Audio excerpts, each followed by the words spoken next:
5 p.m. I would like to call our work session to order. Mr. Truesdale, could you please call the roll? Ms. Daniels, Ms. Green, Present. Mr. Lawson, Here. Mr. Majors, Here. Ms. Rose, Present. Mr. Rodriguez, Present. Ms. Bowers. Present, thank you. Just a few housekeeping notes for anybody that is following our agenda this evening. We are going to go a little out of order and be mindful of the time for our public works employees. So we're going to begin this evening with the work of the Public Works Committee. I will defer to our Public Works Committee Chair, Councilman Lawson. Thank you, President Bowers.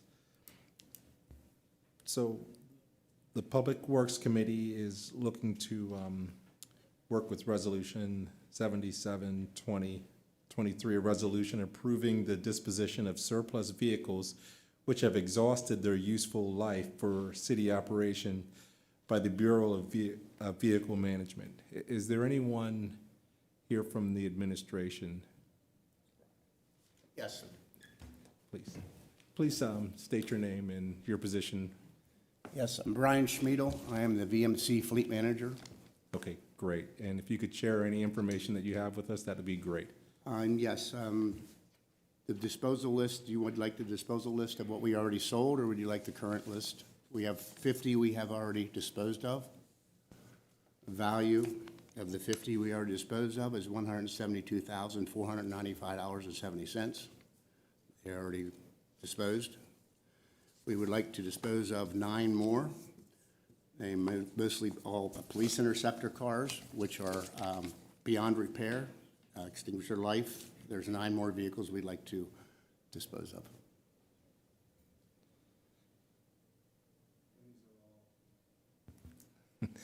And then these are all police vehicles that you said that have, I have a Taurus Interceptor, a 2013, 2021 Explorer Interceptor, 2020 Explorer Interceptor, a Harley-Davidson motorcycle, which is a 1998, 2016 Explorer Interceptor, 2008 Chevy Tahoe police car, 2016 Ford Explorer Interceptor, 2017 Explorer Interceptor Utility, and a 2015 Ford Explorer Interceptor Utility.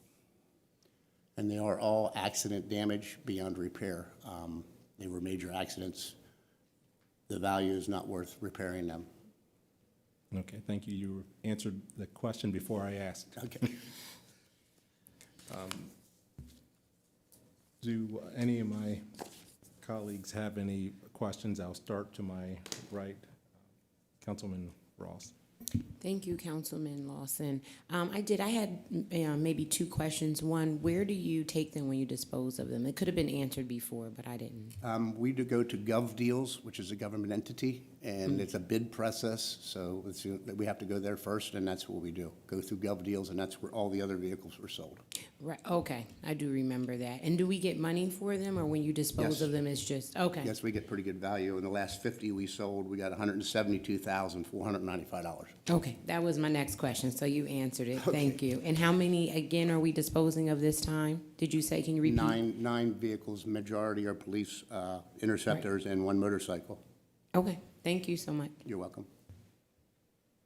Vice President Green. Thank you, Councilman Lawson. I don't have any questions. Thank you. President Bowers. I don't have any questions, thank you. Councilman Majors. No questions. And Councilwoman Daniels.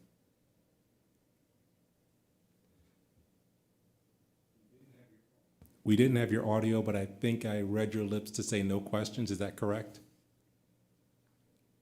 Okay, she answered no questions. And Councilman Rodriguez? Thank you, Chair Lawson. For the vehicles that we are selling or have sold, are there any new vehicles identified that we may be substituting or other vehicles we may need to substitute? Meaning replacing? Yeah. Yes, we do have replacements coming in for the vehicles. So they're already identified? Correct. Awesome. Thank you. No further questions. Thank you. All right, Councilwoman Rawls. I just have one more question. When we, Councilman Rodriguez sparked it for me, but when we do sell these vehicles and we get money for them, the money that we get, does it, where does it go within the budget, or does it automatically have to go to using that money towards getting new vehicles? It goes up, what I know is it goes back in the budget, right in the main budget. Okay. The general funds. Okay, thank you. You're welcome. Would anyone else have any further questions? Okay, thank you very much. This will conclude the work of the Public Works Committee. Thank you, sir. Thank you. What action would you like taken on Resolution 77? I would like us to vote on this in our legislative section. Thank you. We will now move to the work of the Administration Committee. We will begin with Resolution 78 of 2023. Mr. Truesdale, could you please read it into the record? Resolution 78, 2023, a resolution confirming the appointment of Ms. Teresa J. Cameron, Esquire, to serve as the Assistant City Solicitor for the City of Harrisburg's collection matters. Thank you. If you wouldn't mind joining us, and I believe it's Ms. Tirza J. Cameron, Esquire. Is that correct? Yes, ma'am. Thank you. Good evening. Hi, how you doing? I'm doing well. If you wouldn't mind, I'm not sure if the microphone in front of you is turned on. Okay. If you could move it closer to you just so everybody that's Is that good? listening. Yes, Okay. thank you. Can hear you. If you wouldn't mind introducing yourself, we'd appreciate it. My name is Tirsa J. Cameron. J is for Janae. Born and raised in Lancaster, Pennsylvania. Went to college in Jersey, law school in New York Law School. Stayed and practiced in New York for approximately 20 years. I am a widow, single mom of boy-girl twins. When my husband died, I decided that I needed to move back closer to my village. So I've been back now. I came back when my twins were 5. They're 13 now. So that's how long I've been back. Oh, when I got back to Pennsylvania, I opened my own practice doing Social Security benefit appeals and as well as veterans appeals. And I did that until about 2 years ago. I became a retention specialist, helped close down Rite Aid across the hill, Camp Hill. And then actually you may have seen me around the halls since November. I was leading the team that handled the incinerator subpoena for the city of Harrisburg. In that time, I've done anything from, I was a trial attorney for most of my career for insurance defense, and then I quit the insurance company and they hired me back as a consultant just doing trials. So I did per diem trials for the last couple of years and own firm pretty much since then. Well, what sparked your interest to come work for the city? Believe it or not, I know I'm probably weird, but the incinerator litigation, I found out so much about, good, bad, and ugly, about the history of the city of Harrisburg. Got to work with the Law Bureau. They were a great team. And when I was done, Mr. Grover asked me what I had planned on doing, and I was like, I don't know. There were some positions available, and actually I thought, being an entrepreneur has been great, but plenty of times in my life without health care, that type of thing. So I decided it was a good time for me to come back and be an employee and hopefully be my last job, hoping to retire early. Okay. Well, thank you very much. I don't have any other questions. I will open the floor to my colleagues at this time who may have some additional questions for you. I'll begin with Councilwoman Rawls. Any questions? Thank you, President Bowers. Good evening, Ms. Cameron, and thank you for joining us tonight. I don't have any questions. Actually, when President Bowers had asked what sparked your interest, that's what I was thinking of too. So you've answered my question, so thank you. Thank you. Councilman Lawson, any questions? Thank you, President Bowers. And thank you, Ms. Cameron, for looking to fill this position. The only question that I have is your firm, are you still going to operate this, or are you looking to come under the city altogether? Actually, most of my clients I have handed off. I do have a few veteran clients that I'm hanging on to just until their resolution. I also practice in New York, which I have, because I moved to Pennsylvania, a lot of my business clients, I also did business startups, stuff like that. I passed them off to a partner in New York as well. So pretty much I'm looking to, just work 9 to 5. All right, so where you're full-time, and any other clients are becoming more like a part-time interest until you wind down their cases? Yes, I will stay with my clients. I couldn't find other ones until the end of their cases, but I am not actively taking any new clients. Okay, thank you. That's everything that I have. Thank you. Vice President Green, any questions? Thank you, President Bowers. Thank you, Ms. Cameron, for being here tonight. I don't have any questions for you, but I look forward to working with you. Thank you. I feel the same. Thank you. Councilman Majors, any questions? Thank you, and thank you for being willing to come on board the city. I know the Law Bureau is one of our departments that definitely needs some assistance. So I know you've, I guess, already started with the city. Yes. Since your time here, I guess, what have you been actively involved in? So far, I am starting to oversee, watching closely our indemnity claim with that case, making sure that we get our money back there. I am helping or hoping to revive the foreclosure registry, as the city is obviously owed some monies for this, houses that need to stay on that registry. Also, Mr. Grover and I have seen that there's a site for unclaimed funds in the Middle District, which actually the city of Harrisburg is owed quite a bit of money there. So anywhere that the city is owed money is where I'm going to be. Okay, thank you. And then I know it also talks about collection matters. So have you done any work with our trash Utility collections and liens, yes, utilities? that's the biggest part of my day, sorry. Okay. All right. No, thank you. I know that's a huge undertaking, and we appreciate having someone there. I know the Law Bureau has been, been running very slim for a number of years, and being able to shore that up will be a benefit to the city and its residents. I will, no further questions right now. I know Councilwoman Daniels might have some others. Thank you. Councilwoman Daniels, any questions? We are still having an issue with your audio. Your microphone is not muted, but we can't hear anything.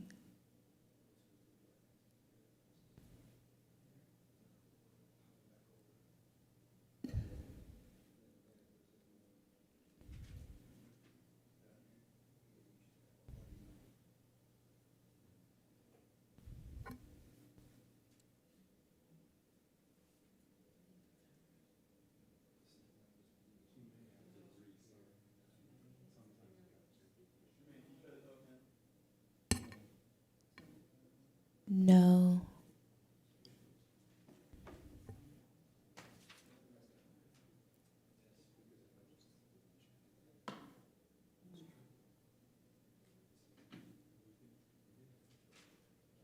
Is that our speaker?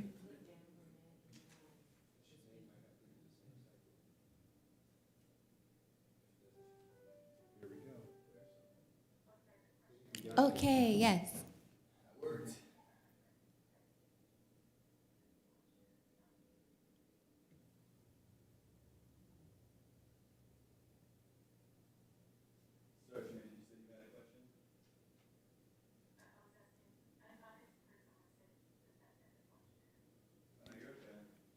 No, you're fine. So, thank you, and I apologize for that. If you're able to kind of explain a little bit, given your past work and your kind of winding down of a practice, what are the potential areas of conflicts of interest that might exist? I don't believe I have any areas of conflict of interest because my last clients, the appeals that we do are not considered litigation. So I have not, the capacity that I represent them in for their benefits is actually not considered litigation. So I don't think there's any areas that I have worked in since I've been in Pennsylvania that would conflict in any of the work that I'm doing for the city. Thank you. And from what I don't know if I heard correctly, but most of your clients are in New York. I used to have clients in New York. I am still barred in the state of New York. I no longer have any active clients in New York. That's it from me. Thank you. Thank you. Councilman Rodriguez, any questions? Yes, thank you, Madam President. Thank you, Ms. Cameron, for joining us and your willingness to join the team. Jersey, New York, you've practiced and studied in some great metros. What do you see similar in Harrisburg?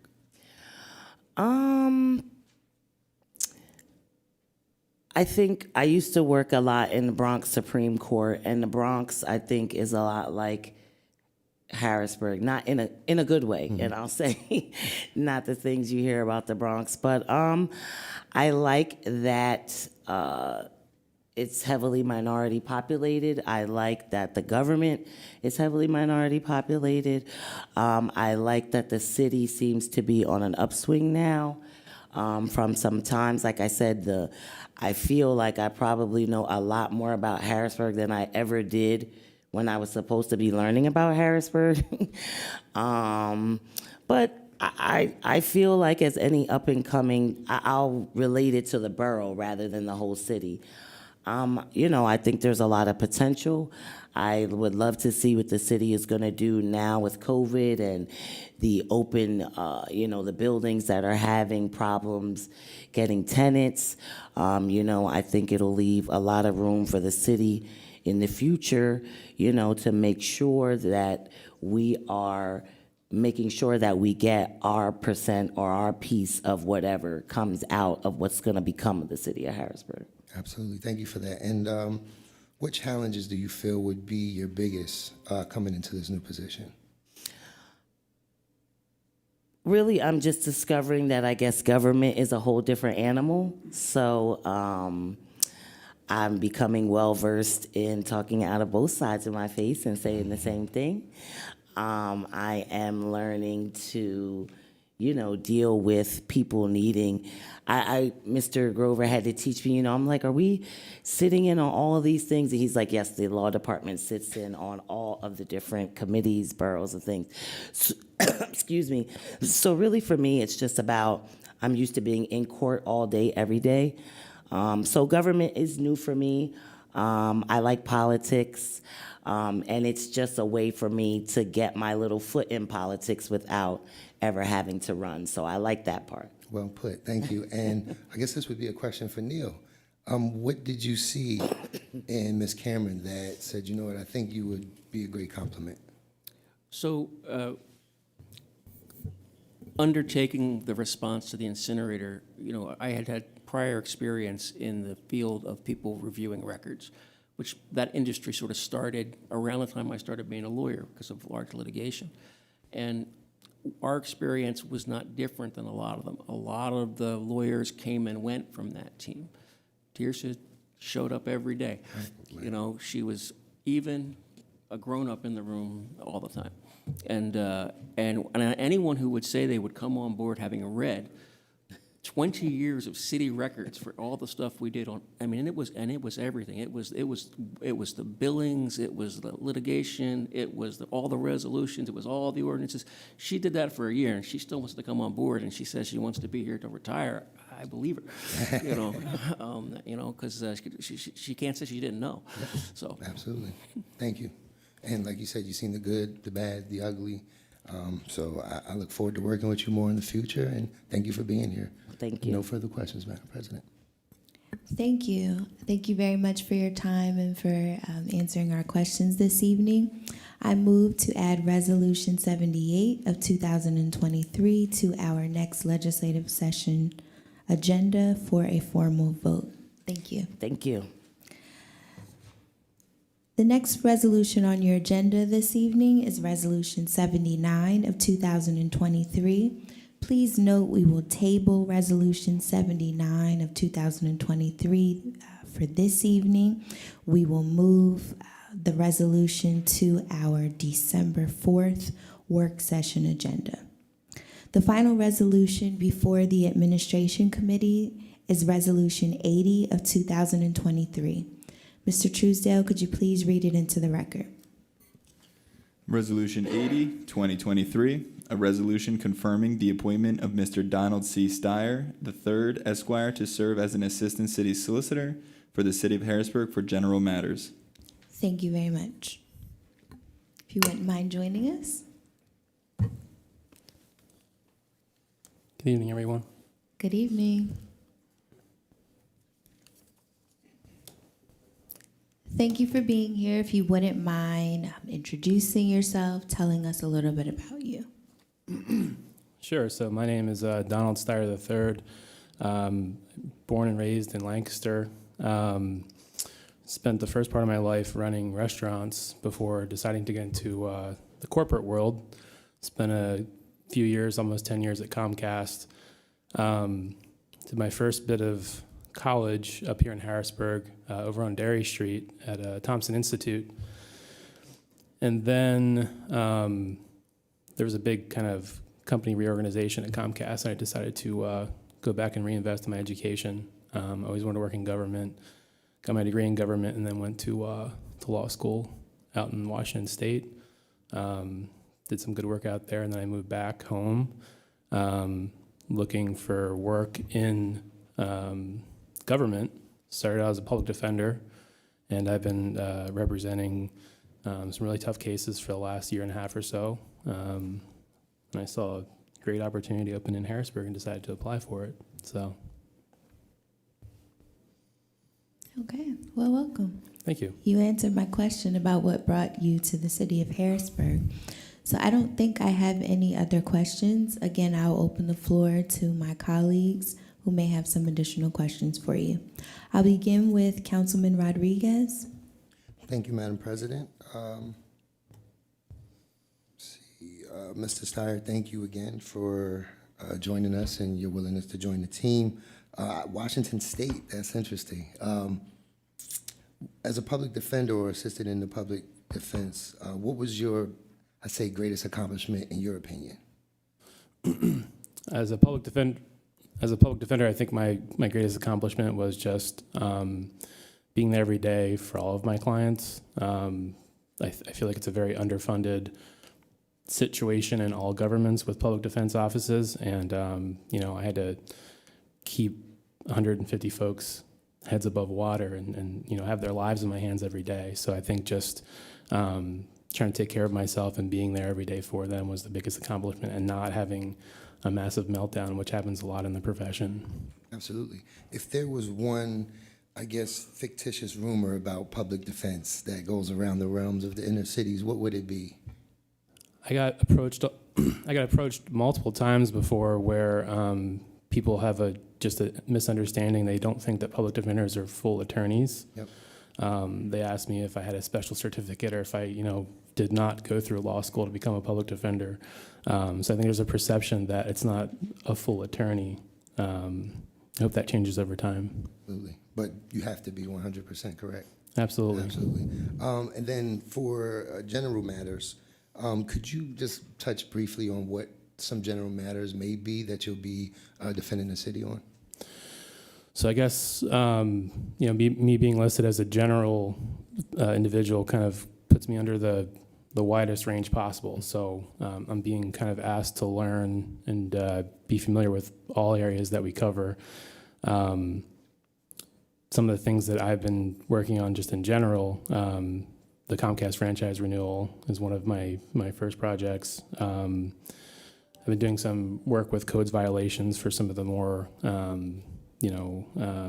egregious violators within the city. Sometimes they need a prosecutor to show up to kind of help out the situation. I'm working on City Island, on new permits for City Island, just to make sure that we don't have empty spaces over there, and we're filling that place up with vendors and making it a great place for the city. And just doing a lot of analyzing of new laws that could impact the city of Harrisburg, trying to anticipate what could kind of impact us as it's getting passed in the state and the House, and making sure we're prepared. Absolutely. Well, thank you for being here, and I look forward to working with you further. It's definitely a position needed. I know Neil needs as much help as possible. So thank you, and no further questions, Madam President. Thank you. Thank you. Councilwoman Daniels, any questions? Identify any areas of potential conflicts of interest. I think I heard conflicts of interest. I don't anticipate any conflicts of interest by my work here in the city of Harrisburg. A lot of my work was in the state of Washington, and then I've already handed over all my clients as far as my public defense work. I don't have any active clients or cases outside of the city of Harrisburg, so I'm pretty free and clear right now.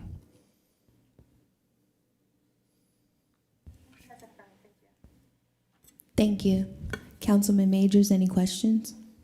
Thank you, and thank you for willing to come on board the team. No questions. We've had an opportunity to interact thus far, and we appreciate the work that you're doing, and we'll continue to do for the city. Thank you. Thank you very much. Thank you. Vice President Green, any questions? Thank you, President Bowers. Thank you for being here tonight. I don't have any questions for you, and I look forward to working with you. Same. Thank you. Thank you. Councilman Lawson, any questions?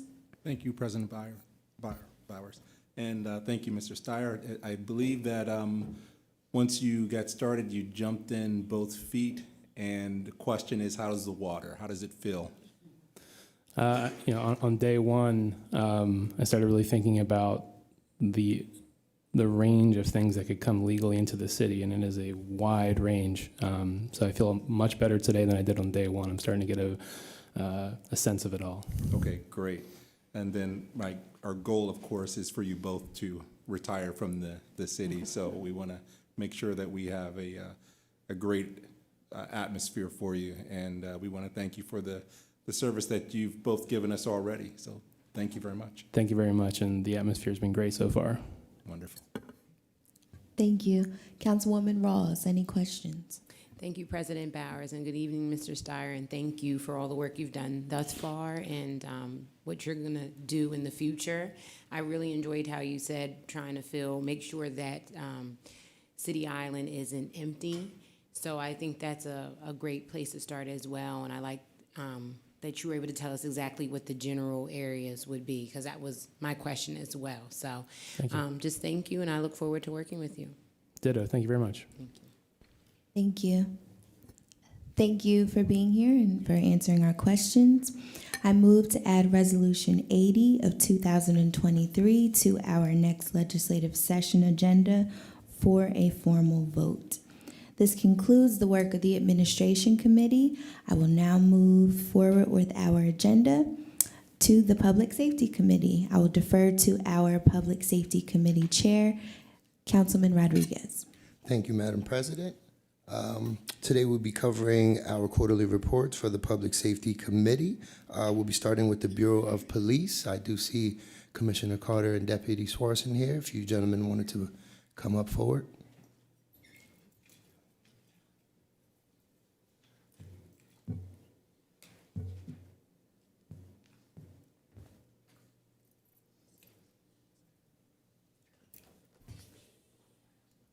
Good evening, gentlemen.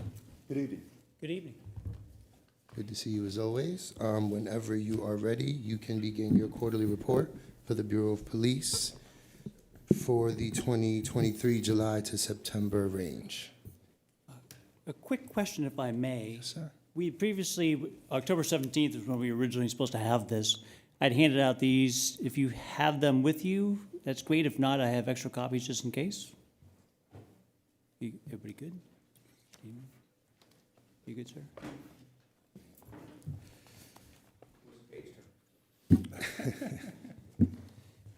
Okay, you good?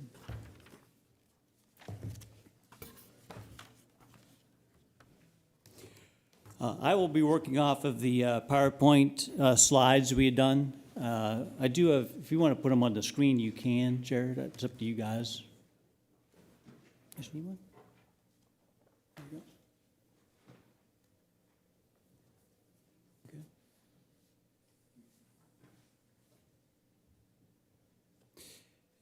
I don't know, did you want to put these on the slide so other people could see, or no? It's up to you guys. It's on there. I just want to orient you first to the 2023 quarterly report. Gave you a better chance to take a look at that. We sent it out, I think, the Friday before, October 17th. So you had a chance to review it then, but you had a much longer period to review it. If you have any questions based off that, we can answer those later. Going through the Bureau of Police third quarter public safety brief, and this was originally scheduled for 17 October, so these figures, some of them might be a little bit old. But I could try as I can. I'll give you some updates on other things and some of the projects. The next slide, the next slide there is Bureau of Police personnel. Currently, of the 19 managers, we don't have any vacancies there. We have 133 working patrol officer or police officers, but 20 vacancies. Of those 20 vacancies, 4 are supervisors. But we just made promotions yesterday, actually, effective yesterday. That filled some of them, but that would have a cascading effect where the patrol officers would go up slightly. We had 14 patrol officer vacancies back there on 9 October. 7 of those were not funded for 2023, if you remember. So that's kind of, we only had 7 that we really could have played with there. 1 detective vacancy, 1 investigator vacancy. Of the ASME, we had 17 current working ASME employees with 3 vacancies. Since then, we hired one of the CSAs. We thought we had 2, but only 1 actually joined. Is it 2? Okay, then that is still correct.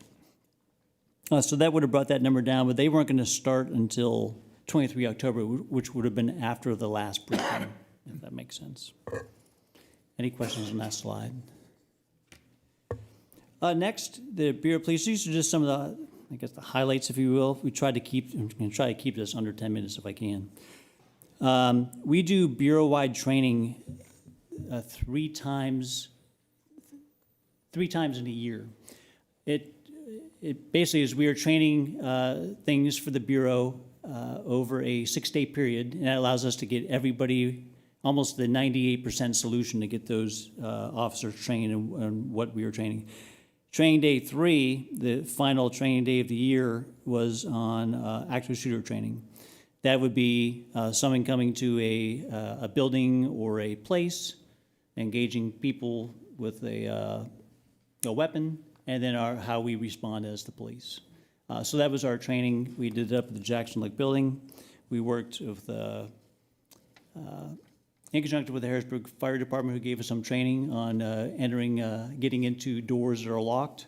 But overall, it was very good, and I think it was a good experience for the officers. For the hiring process, and if I may, I'll continue talking as I do.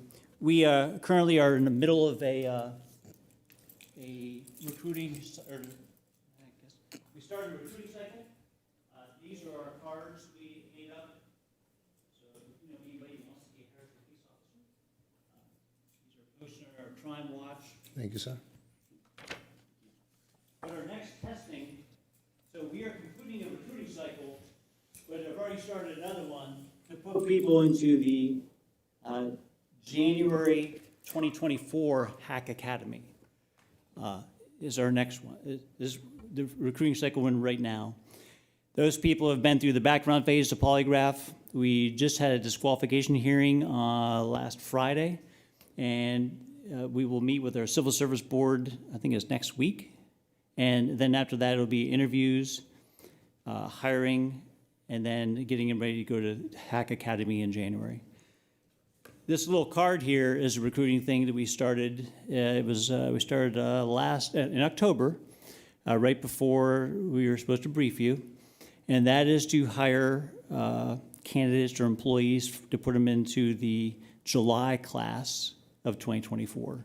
So we're always moving forward to try and get qualified candidates into the Harrisburg Bureau of Police. If they already have Act 120 training, they can get hired, join our force right away, and start that internal training process. If they don't have Act 120 training, which qualifies them to be a police officer in Pennsylvania, then we would send them to our HAC Academy. Okay? If the people who we had in HAC, there's 11 people in the FTO process. 9 were qualified to come off as of yesterday, and 7 made it through the field training process. 2 were given an extension for another 3 weeks to work on various issues we came up during their training to make sure they're ready to hit the streets by themselves. So they're out there still working, but they're working with another officer so they can get the proper training, so they'll be ready to go. Any questions on that slide? Anyone on council have questions thus far? All right, no. Feel free to proceed, Deputy. Thank you. For Uniform Patrol Division, just some of the highlights there. We're pretty proud of our co-responder program. We have 3 of them. In fact, we just, the original co-responder just came back. We had one who left to go to the University of Alabama. His wife took a job down there as a graduate assistant. And we just filled our 3rd one as of, actually yesterday. A lot of stuff happened yesterday. You can see the Uniform Patrol Division, they respond to a lot of calls for service. And they also under the Gun Violence Investigation and Prosecution Grant, they did saturation details, 20 of them in the 3rd quarter, just to be out there on the streets. You can also see there that, one thing all of our officers are able to carry Narcan. In this quarter, we had a pretty significant event over the one weekend, as you can read there, where there were 20 people in Harrisburg who overdosed in one weekend, 8 of whom who died. 6 of whom died in the city, I apologize. 8 died in Dauphin County, 6 of them died in the city. The city got additional Narcan to be available to the public. They can come down to the police station, can come down to the atrium, and we still have a supply of that available if people want to come down and get that free of charge. But when officers run on the street and there's an overdose, they have the Narcan that they can administer. They do save lives with it. You fill out the reports so we can track all that stuff, because we have to report all overdoses to the state of the Commonwealth of Pennsylvania on the Odin network. But we're pretty proud of the way they respond to that. You can see there's a street crime unit. They seized 21 firearms and served 30 warrants and made 94 arrests in that one quarter. Any questions on Uniform Patrol Division? Any questions from council thus far? I have a question. Yep. I just wanted to clarify that the Gun Violence Investigation and Prosecution Grant is different than the VIP, or Violence Intervention and Prevention Grant. If you could please just share the differences, just so that everybody's aware that there are 2 different grants. Right. The Bureau of Police have 3 different grants. The Gun Violence Investigation, that is the original grant we got back in 2022. That is the one where we're going to have a program manager administer that, and that the goal of that one is to reduce gun violence, in that they're going to form a team to go out there and meet with the people who we believe are involved in this to try to show them a different way to go with their lives. There's a little bit of a briefing in there when we get to the Community Service Division. That one's under the Community Service Division, will involve the CSAs. We added a program manager that is paid for by the grant. And actually in 2024, we'll be presenting to you, there can be an employee of the city. That is how we decided that was the best way to get them hired and into the program. And that person starts next Monday, I believe. Yeah. We have an outreach coordinator, which is also involved with that grant. but they ended up declining the job at the last Deputy, minute. one moment. I think something glitched with your microphone.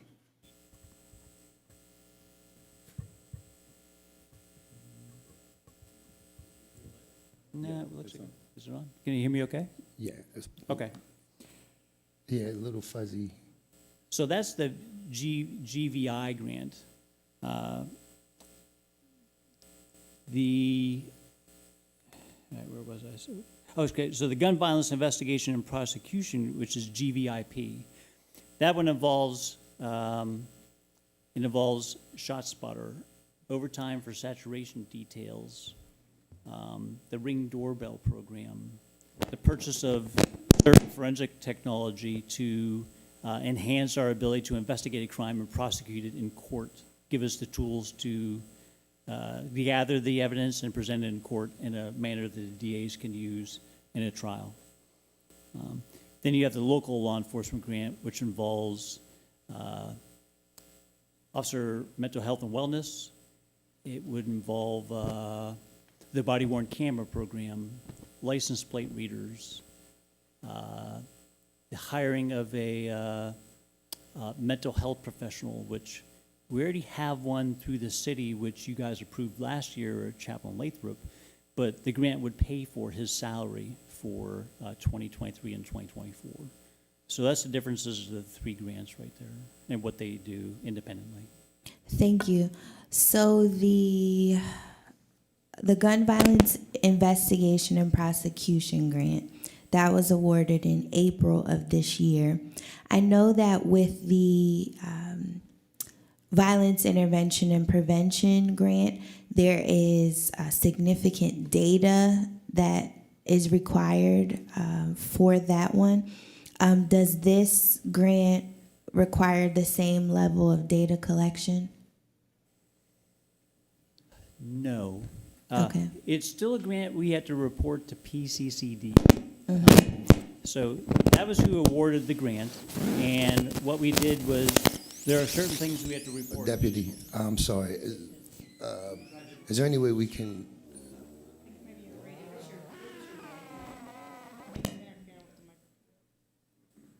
There we go. Could we try another it's mic? still not working. Possibly. Oh, looks like it's working now. There we go. Thank you. And for everyone at Stay home, right here. please bear with us. We apologize. Thank you.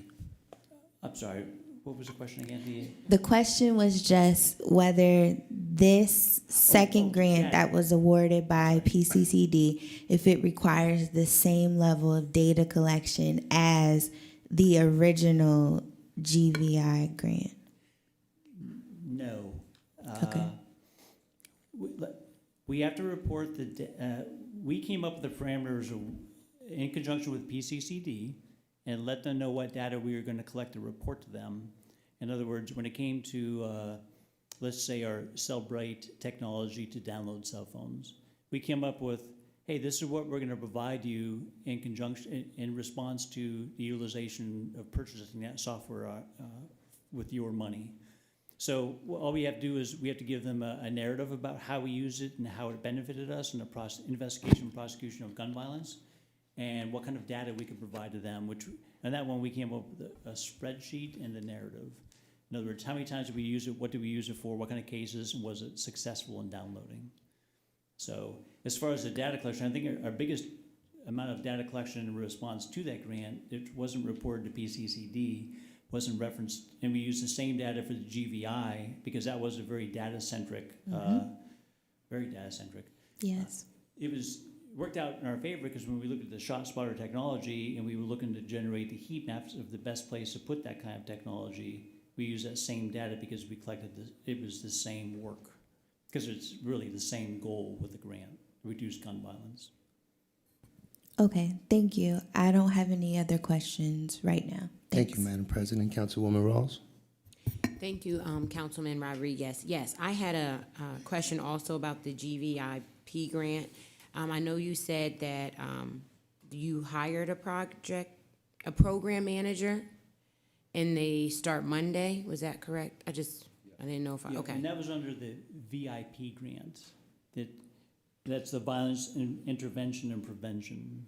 So Oh. there's Yes, there's GVIP three of and there's a them. VIP. I know. Oh, okay. They're so close. I didn't hear you say the G before you said the project I manager. sometimes talk way too fast. That's okay. Okay, so for the VIP one, so the GVIP grant does not get a project manager, correct? No, Right, they're almost I like didn't think so. independent projects and methods to help reduce gun violence. Gun violence, right, like this shot spotter, Right. you did name some other, right, so the Yep. the VIP grant, the project manager starts Monday. Yes. Okay, and will there be interaction soon with the community with that project manager starting Monday, or, how, Yes. when would that communication start, do you think? I think once they get up to speed on what they're trying to accomplish, Okay, between Captain Winder, Director Houston, and our crime analyst, Adrian Hoffman-Lewis, have been inching the program forward. That's all he's gonna work on. okay, And I think we're gonna see a lot more progress once he gets here and starts working on the way that Captain Winder wants it to go. okay, I think it'd be exciting once they get here. okay, that's good to know. And do you know, when would we be getting a shot spotter? I don't wanna be saying the name incorrectly, am I saying it wrong? 'Cause You're not. Okay. It's shot spotter technology. We didn't confirm I think later we're gonna talk about that, but just to cover it now, that is one of the initiatives. Okay, We did provide the data to them. They gave us the places where we thought it would be best suited. I wasn't thrilled with the response. okay, But we met with them again about 2 weeks ago. We expressed our concerns with how they determined where it was gonna go. And I'll be honest with you, it's being paid for by a grant, and I Right. understand that part. And it is one piece of the puzzle, trying to reduce what our goal is. But we have to realize, looking toward the future, that grant expires. And we're gonna have a system in place. We wanna make sure, if it's working, we wanna continue it. But the map was, the company charges by square mile, okay, and it was not what we relayed what we wanted. right, They made the area bigger than I thought it needed to be. So Okay. they were very receptive to what we said, because it's gonna require us in the future to come to you and be like, hey, we think this is working and it's worth the investment, but the price they wanted to charge to me was too high. And I couldn't look you in the eye and be like, that's a lot of money. We had to, I know it doesn't seem like, we do try and be good stewards of the city's money. So we're trying to revamp that map. We're meeting with it next week internally to give them back what we're looking for. okay. We have an idea, but we want to meet as a team, and sometimes it takes a while to get the team together and come up with a good product. Thank you for that, clarifying everything. I don't have any other questions. Thank you. And also, DC, when we initially met, you are right, being great stewards with the finances, but the lives we'll be able to save when officers can self-dispatch and identify how many shooters, which direction, et cetera. I think once the technologies match up with what we got going on, I think it's going to be amazing. So thank you for that. We hope so, Yeah, yes. absolutely. We got to step into the future one day. But you may continue. Thank you. And it's hard to summarize. I know I'm not gonna make my 10-minute goal, and I apologize, but it is hard to summarize an entire division worth of work over an entire quarter in a slide. And I try to keep it to one slide. So the next slide, please. The Criminal Investigation Division, you can see the number of cases assigned to the adult and juvenile offender section. We didn't break them down by severity of the cases. Just wanted to highlight some of the work Vice did.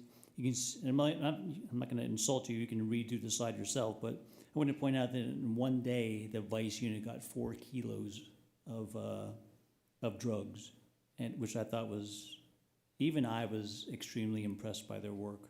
Those are the numbers consolidated between the fentanyl, methamphetamine. Yes. Okay, thank you. Yes, and that was in one day, and I thought that was pretty amazing. Forensically, there are 2 types of forensics when it comes to the Harrisburg Police. There's one in the Criminal Investigation Division that does all the major incidents, And you can see they did 113 crime scenes. It doesn't include the work of the patrol forensic investigators who go out there and take pictures on a burglary or a domestic or just process for prints of a stolen vehicle. 113 crime scenes processed in a quarter is pretty amazing statistic also. You have any questions on this slide? Any questions from council? No. Going on to technical service. Sorry, just a suggestion. So recently I went to a Narcan training offered by Cash, and is the city thinking about partnering with more organizations to get more civilians kind of involved in that process? Because they did have quite a few resources that they are willing to share with both governmental and private entities. So have you considered reaching out to those types of organizations? I heard part of it, of us partnering with. They were saying, would you consider, she attended a Narcan training recently, and does the city consider or have considered partnering with other entities? But I think a lot of those trainings come from the same state and federal guidances and individuals. Yeah, even our civilian employees, once they go through the training, because there's training required by the state before we issue it. And we got into this in reference to these are city employees acting as the government. So partnering with, I'd have to do the research in reference to partnering with like Like for instance, the RAISE project, they educate about something Narcan. like that. Yeah, I don't know the legality of, Right. Are they covered? You know, if we issued it from we get ours from Dauphin County. Right. And other places have donated it to us, but at the end is like, we'd have to find out who those people are and if we're able to do that. There's nothing you would be against, it just requires more research. Sure. Okay. Sure. Councilwoman Daniels, did you hear that? Yeah, I was able to hear. Thank you. And that was it. Okay, thank you. Any questions on the Criminal Investigation Division? Oh, sir. Next slide, please. The Technical Services Division. The Technical Services Division is everything behind the scenes in the police department that makes everything work.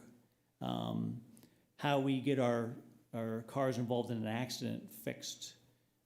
It's how our parking enforcement goes out there, our court liaison, our online reporting system, our evidence room, and the body worn cameras. Up here, it shows you the work done and how the things they're working on. It's just a lot. That slide probably should be 3 slides, make it a little more readable, but I try to keep it to 1 slide for brevity, which really isn't working tonight.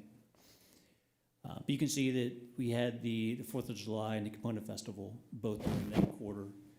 Both I thought went really very, very well. There were really some pretty minor issues during both the events, and we need to replicate that for 2024.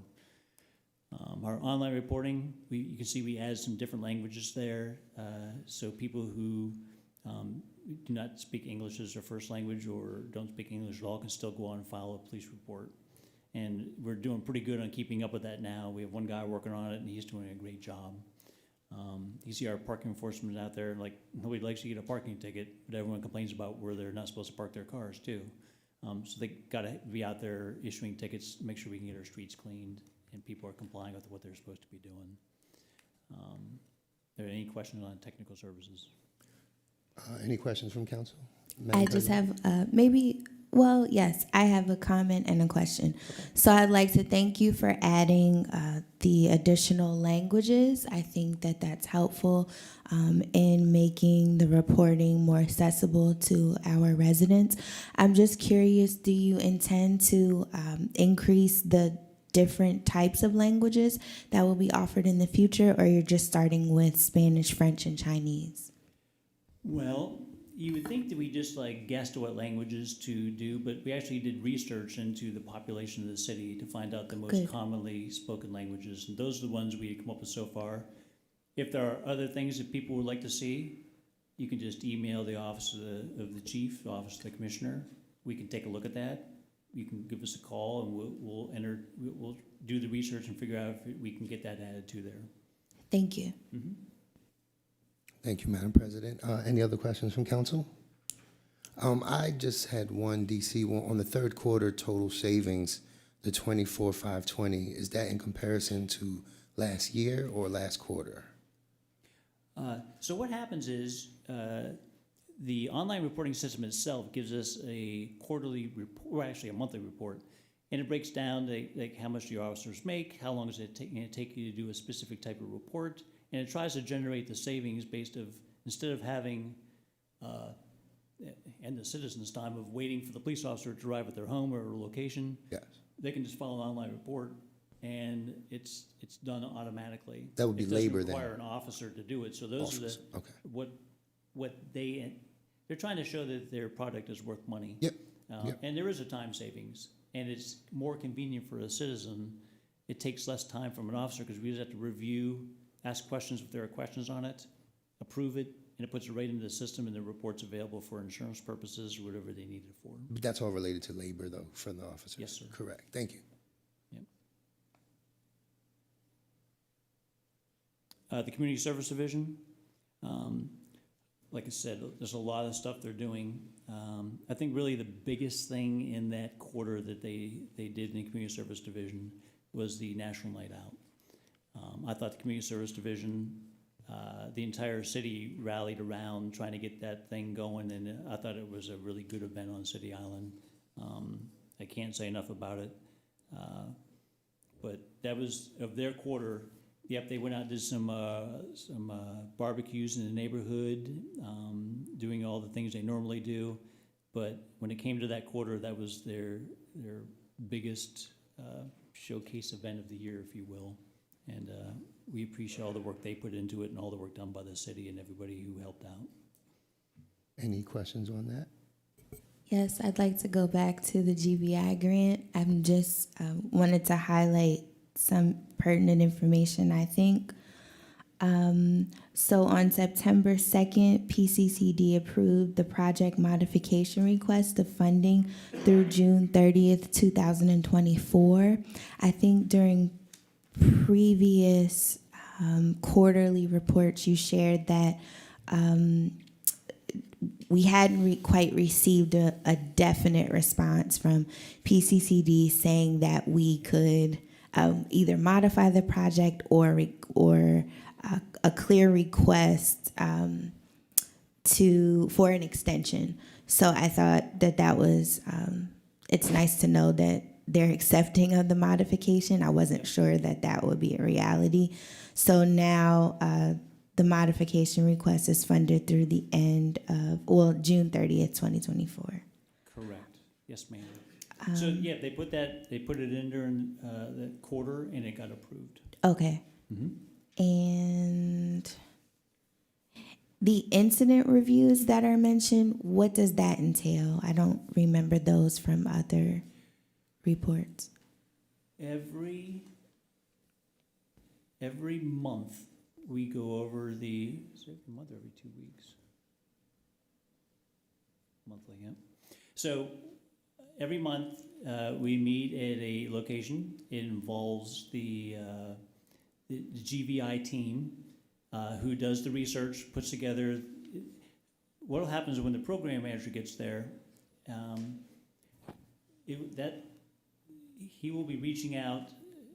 The incident review is basically we go over every gun call in the city for that month. Okay.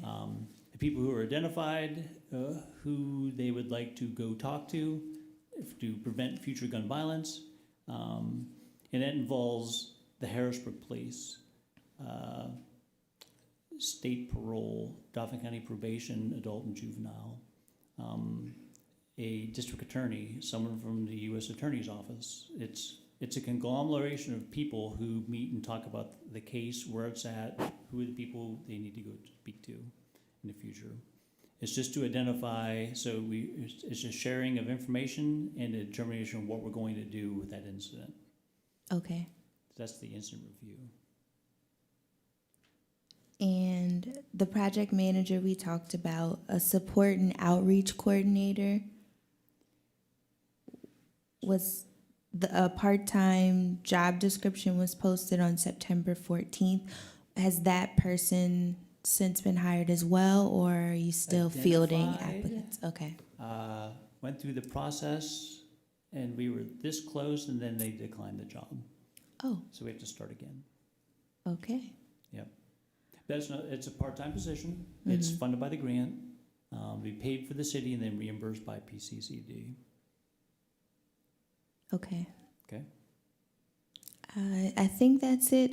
I guess one last question regarding the project modification. So what does that entail? What changed? Any drastic changes to the initial proposal? Part of it was changing.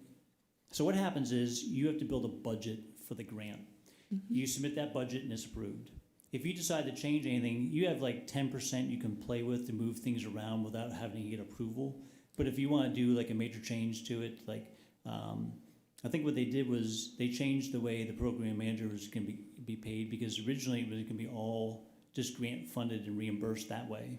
And then they decided the only way we could do it, like for insurances and other challenges, if you will, was to make them a city employee. So I think Adrian had come and spoken to you before about doing that. You guys approved that. They got that all changed and squared away, but then they had to get it changed with PCCD and change some of the money. And when they asked for the extension, they wanted to move that money to a little bit more to the right. So take money that we hadn't spent yet and move it to the right so it wouldn't be lost. Okay. Thank you for And clarifying. I'm summarizing, but that's what it is. Thank you. Absolutely. Thank you. Any other questions? Yes. Yep. Thank you. And regarding the Community Services Division, so a few things. In terms of the last bullet, whether it's Miss Houston or someone else, could we get a little bit more detail about meetings held with community partners on Uptown and the Hill? Whether if it's not at today's meeting, in the future. To me, that doesn't give me how many meetings who you've met with. Are you meeting with community groups? We're just talking to residents in the street. Want to get a better sense, because that we've all worked to have that investment in our community, but want to get a better understanding of the touch points that the CSAs are having within our community. Second, for me, I think you mentioned it already. So for all of the AFSCME employees within the police department are all, that covers the CSAs and the crossing guards. Are there any additional percent of the crossing guards were a mix of? So, so the CSAs, maybe I'm not understanding the question 100%, but so the CSAs, City of Harrisburg employees, school crossing guards, part-time City of Harrisburg employees. Okay. With I don't know the percentage of split. That I wasn't really involved with that part. I think it was like 60-40. Yeah. Yeah, Okay. Yep. So do we have any vacancies in CSAs or crossing guards currently? I think there's one CSA. It's one CSA and a couple crossing guards. Okay. What are we doing to fill the crossing guard vacancies? We interview people who submit an application. You come to the mic, or at least bring the mic closer. When they put in an application, we interview them, and if Captain Widener and his team is satisfied with them, then we offer them jobs. Okay. Are there any of the locations identified that currently don't have crossing guards at them? Yeah, we do have that. The school district provided a list of intersections they wanted. Right, that we wanted to make sure that there were crossing guards. Yep. Okay, if we can get a list of the ones that are currently, that don't have crossing guards there. And then for me, just like I said, additional point of feedback. National Night Out, while I was glad to see people there, I did hear some, I guess, constructive criticism residents of the community wanted to make sure was allayed to the CSD. For the for folks that have accessibility issues, being able to get to City Island, can be challenging, as well as getting to the location that was identified for, for all the vendors and the events to be at. So I know, I guess the current model of having our national night out at one location is probably going to proceed. I know when I first came on council, they were in, the community. So we had multiple locations that folks could visit within their community versus one large location. I do see efficiencies for doing that, but as well, if we were looking at ensure that we have police having better connections with the community, all of the community can't get to City Island at the time allotted. So I don't know as we're planning for next year, whether or not we can look at multiple locations, or if we can get more information about what the work that the CSDs are doing, and the CSAs, the Community Service Division, and the CSAs are doing in the community. Hey, if we're working in our communities on a regular basis and we have this one large event, I think that's good. But if we don't know where all of the meetings are, because I just pulled up the current quarter CSA report on locations and events calendar, I just don't know if they're attending, the community meetings. They're just not shown on that calendar. Right. I know last week, Mr. Majors, Captain Winder, and some other CSAs went to community service event. Okay. I don't know how many, that they're getting to, but, what you're saying, makes sense, because I heard complaints about, that City Island was just too much for some people that have issues walking and what have you. Right. Yeah. So, maybe, we can do something like, have one uptown, one on the hill, but, we don't particularly like doing that, because it's sort of like splitting the city up.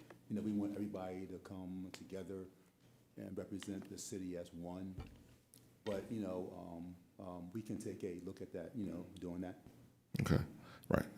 I understand that, but the reality of any community is we're a city built of a number of neighborhoods. So no matter if we have it in one location, there's going to be an issue. But again, getting more information about the work that's being done, I think, would help at least one council person get a better understanding of, what's occurring. Again, great to hear that they attended an event. If we could, see it reflected in the reporting when it comes out, that would be also helpful as well.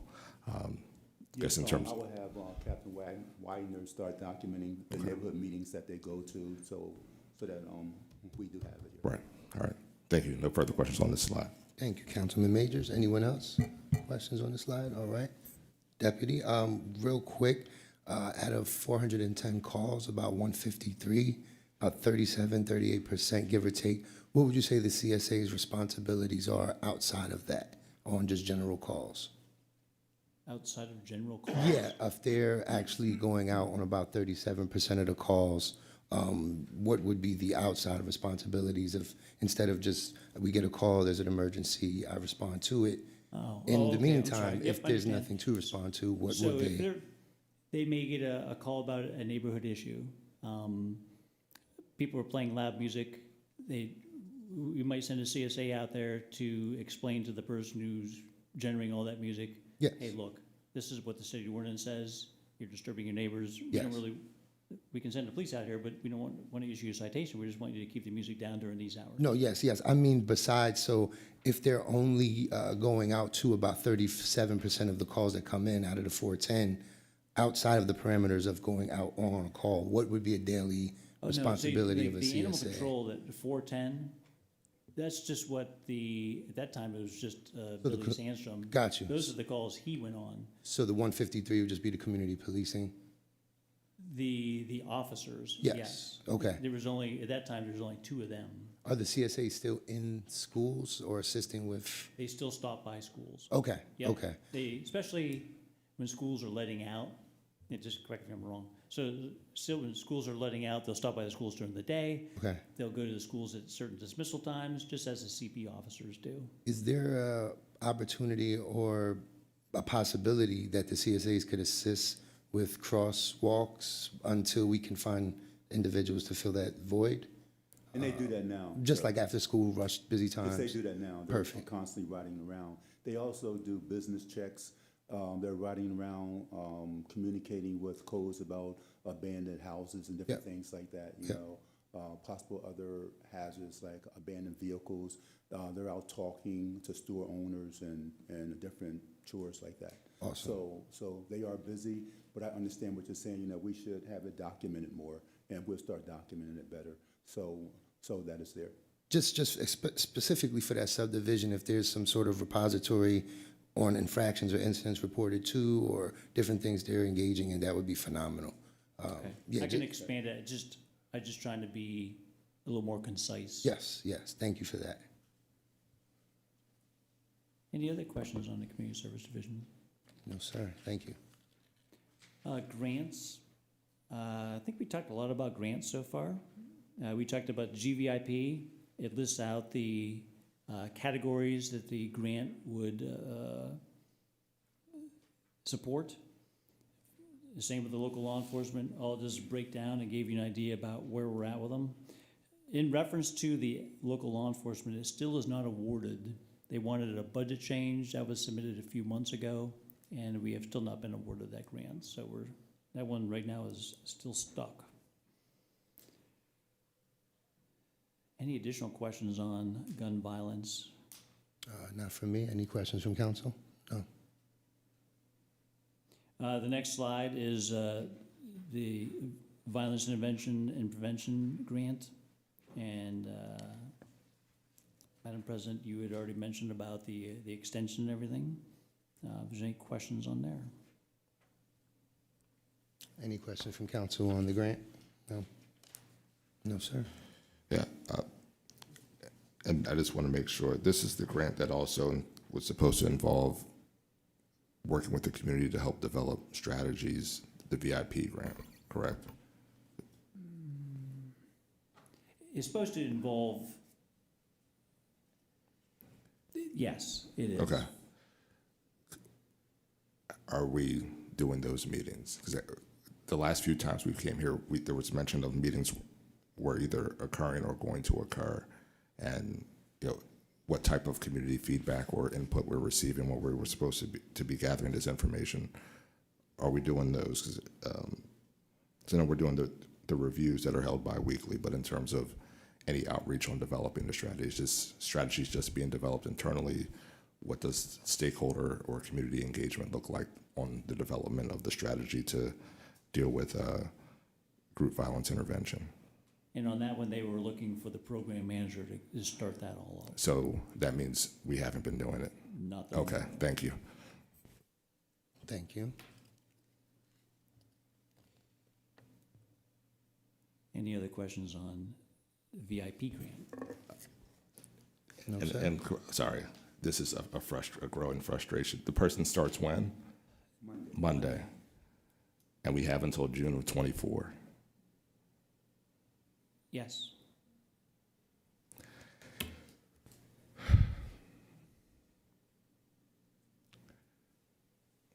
And the issue before with, and correct me if I'm wrong, it was about bonding was the issue why we couldn't get someone. It was supposed to be insurance. It was supposed to be grant funded, and they were going to be paid through the grant, but someone had to have their own insurance. People who couldn't meet the insurance requirements. Okay. Well, whoever this new person is, I hope we do some significant rollout to get that community engagement, get the person with comms or whoever else we need to ensure we get some feedback, because again, I think there are a number of ways to attack the issue of gun violence and group violence in our community, but it's going to take engaging the community to do that. Solutions that are just focused on policing aren't solutions that are going to resolve the issue, because it goes beyond saturation details to address the issue of, again, the drugs that are coming into our community, the access to weapons, and finding solutions to help our young people and all people in our city not have to resort to those type of actions. Give them alternatives. Yep, thank you. It's a good point, sir. Thank you, Councilman. Deputy? The next slide, these should be very quick. Just want to make sure that you and the public knows that they can go to the City of Harrisburg website under the Bureau of Police. On there we have policies, forms, other feedback. Information is provided to City Council, crime statistics, reference points. That's available to the public. On the next page. A quick question on this. Well, quick statement before you move forward. On the city of, I guess a recommendation for the website. If you, on your front page, when you go to the Bureau of Harrisburg Police's page, if a couple of the reports that I think the public may want to have access to were accessible on that first page rather than having to click that, the less clicks you have people to have to go through, the easier accessible the information is. Even as a elected official, someone who's been around, having to do the drop-down forms and figure everything out sometimes can be a little cumbersome, particularly on a cell phone. So if you could, maybe when the quarterly reports are completed, just have a link to that quarterly report so someone can pull that information up. And if they want to do a little bit of deeper diving, they can, click that link and be able to gain access to the information they're looking for. I think particularly on the citizen complaints and the quarterly reports. And then from there, if you want to look for additional information, you can go through. Just a recommendation. Okay, let me take a look at that. I got a note down there. The next one is just the statistics. They're on there also. And Councilman Major, we'll take a look at putting those as a direct link. We should be able to make that happen. I don't know why we can't. Yeah, I think that's something easy to make it a little process. It's there. Sometimes it's hard to search for. I got you. I just want to make sure it's there. We'll try and make it a little more accessible. Yeah, no, it's there. Again, it's being able to access information quickly. Okay. My last slide is a really easy one. Are there any more questions? Any other final questions from council for the Borough of Police? I don't really have any questions. I do have, I guess, a statement, especially as we're moving forward into our budget season. It will be very helpful, especially with like the CSA division, if we can revisit the goals of the pilot program. I believe it was instituted as a pilot program. If we can revisit those goals, make sure they're clear, and look at the measurables to see if we're achieving those goals or if we even have what's in place to measure if those goals can be achieved. And then even like with some of our grants and things, if we can just look at the measurables and look at the steps we're taking to get there, I think it'll be very helpful. The reports, a lot of information, a lot of detail, but I don't know if it's answering the questions that I was looking for. So if we could just get some more information on the actual measurables of like the grants, what are we looking to get done? What steps have we taken to get there? I know every time we talk about the VIP grant, I usually always go back to the same thing of what have we done so far? Knowing that we didn't have a project manager, what are the steps that we've taken so far? I know you've talked about like some of the round tables you guys have created. If we can get some of those measurables of, okay, although we didn't have a project manager in place, this is what we've done so far, that so that when this person starts out on Monday, we've already done these things. They're not starting from square one, trying to complete things in a few months. One, this grant, we've got an extension on, so we're supposed to have had plenty of time to get it done, understanding that we didn't have the proper personnel on board. I do know that we have a great team that's able to get some of this information collected beforehand. So I know you guys have been working towards that. If we could just see what some of those things are, I think for City Council, it's very helpful. Just understanding what we're looking to do, our plans of getting there, and then how we measure our success for if we've done it. It's very helpful for me. So. Any other questions or comments? I had one more question. Councilwoman Ross? Yes, so I was looking on, thank you, Councilman Rodriguez. I was looking on pages 65 and 66 of the booklet you gave us. It was quarterly crime reporting, and it was broken down by gender and also by race. And I did see that there were 426 arrests with 18 years or more. Okay. And then with race, Hispanic was 65. I think white is 129. And then African American was 325 arrests. So I was just wondering, would you be able to give a breakdown of the African American or black that were arrested, what the crimes could have been, or what the highest one was? Because I've just know that was a large number for how many were arrested. So I was just interested in seeing what the highest crime was that was committed by that, by African American or black. I know you probably can't answer me right now, but if we could just get an email of that, I think it might help too with the grants that we do have and how we can see what's happening and what kind of services we do need in the community for that project manager that is coming on to know what we need the most help with. That statistic right there would be for all crimes. Yes, It but I wouldn't have just to do with wondering. gun violence, but I see what you're saying. Yep, I can see if we can figure out how we can get that. Thank you. I appreciate that. That was it for me. Yep. Thank you, Councilwoman Rawls. Any other questions or comments from council?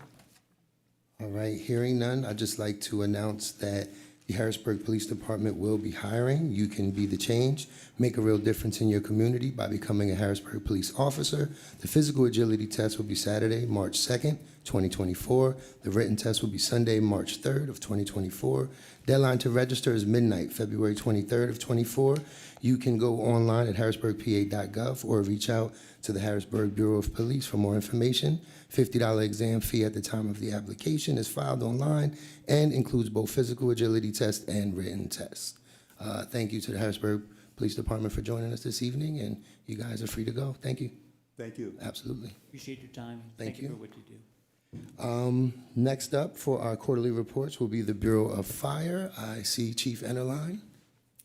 Good evening, Chief. You're free to join us.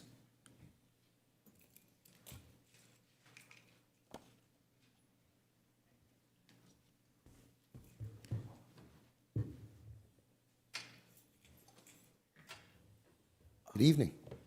Good evening. I'm flying solo tonight. My deputies are in Likens at the Dauphin County Chiefs meeting, so I got out of one meeting but got stuck with another one. Always a pleasure to see you. And you can begin with the quarterly report for the Bureau of Fire whenever you are ready. Okay, I'll go down through some of the highlights on the third quarter, and I will give you just a couple of cliff notes for fourth quarter, which obviously you'll get with a year-end report that we'll do in January at some point in time. So I think the biggest one, and it always leads off, our mission is life, property, and the environment, and we always lead off with life. We've had no fire deaths in the city of Harrisburg thus far in 2023, which is a testament to the work that the men and women of the Bureau of Fire do day in and day out.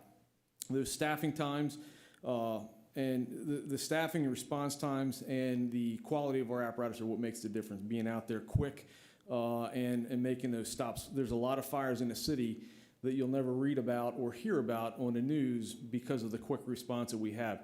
You take that fire and put it somewhere else outside of the 11.1 square miles of the city of Harrisburg, it's a different story. So our residents are very well protected by, dare I say, the best group of firefighters in the Commonwealth. We continue to, another reason why we have seen no fire deaths is we continue to install smoke alarms and carbon monoxide alarms across the city. That's something that City Council has always funded very well for us. Unfortunately, we had a fire earlier today down on South 18th Street. A family of 13 was displaced by an accidental fire in the basement, but they had no working smoke alarms. So my plea to the community is, thank goodness this fire didn't happen at 2 o'clock in the morning. It would have been a different outcome. Make no mistake about it. And my plea to you and my plea to the city is, please call us. Let us come out and install those smoke alarms free of charge. There's no charge. And you get to interact with a couple of good firemen. So make that call into the chief's office, click online and send an email in.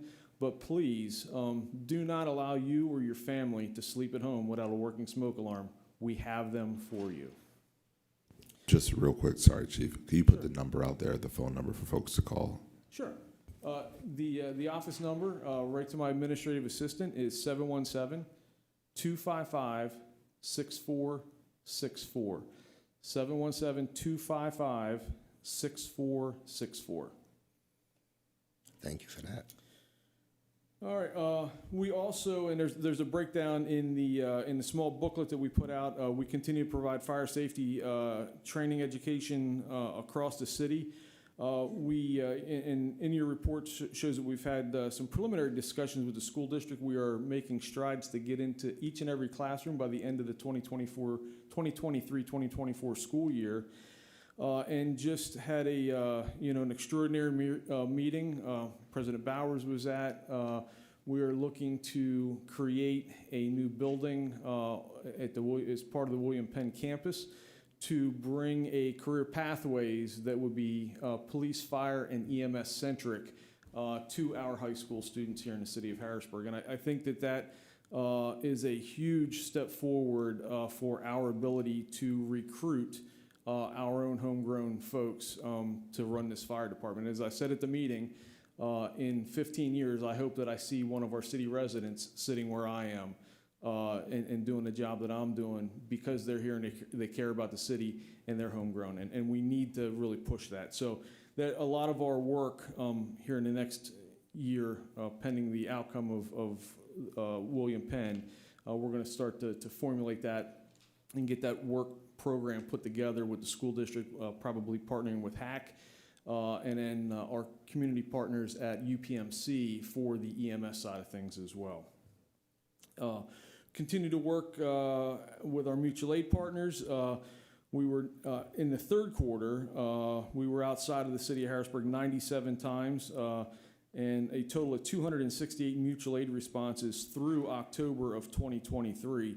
And many of those fires, you will see on the news that Harrisburg Fire is front and center on Olos. And that doesn't matter if it's in Steelton, Sweetwater Township, Paxton, Pembroke, and the West Shore, Lemoyne, and Wormleysburg, and East Pennsboro Township. We are typically the first or second rigs arriving on scene time after time. Again, going back to that quick response times, that properly staffed apparatus, and the career staffing that we do have here in Harrisburg.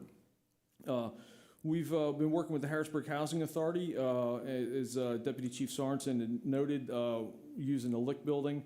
We had a great police and fire interactive training there. We did get to teach them how to break doors. They got to teach us how to avoid being shot. So it was a good interaction. And I should note, and I don't believe that Deputy Chief Sorensen noted it, some of these trainings were actually overnight. So 2, 3 o'clock in the morning, our folks were up there, having a blast training collectively together. And we've really bridged a pretty substantial gap between the police department and the fire bureau as it comes to training. So their training officer and our training chief now have been able to really work consistently with each other on some of these trainings that really are cohesive to emergency services, not just police or fire separately. Which has been significant and will continue to grow as we go forward.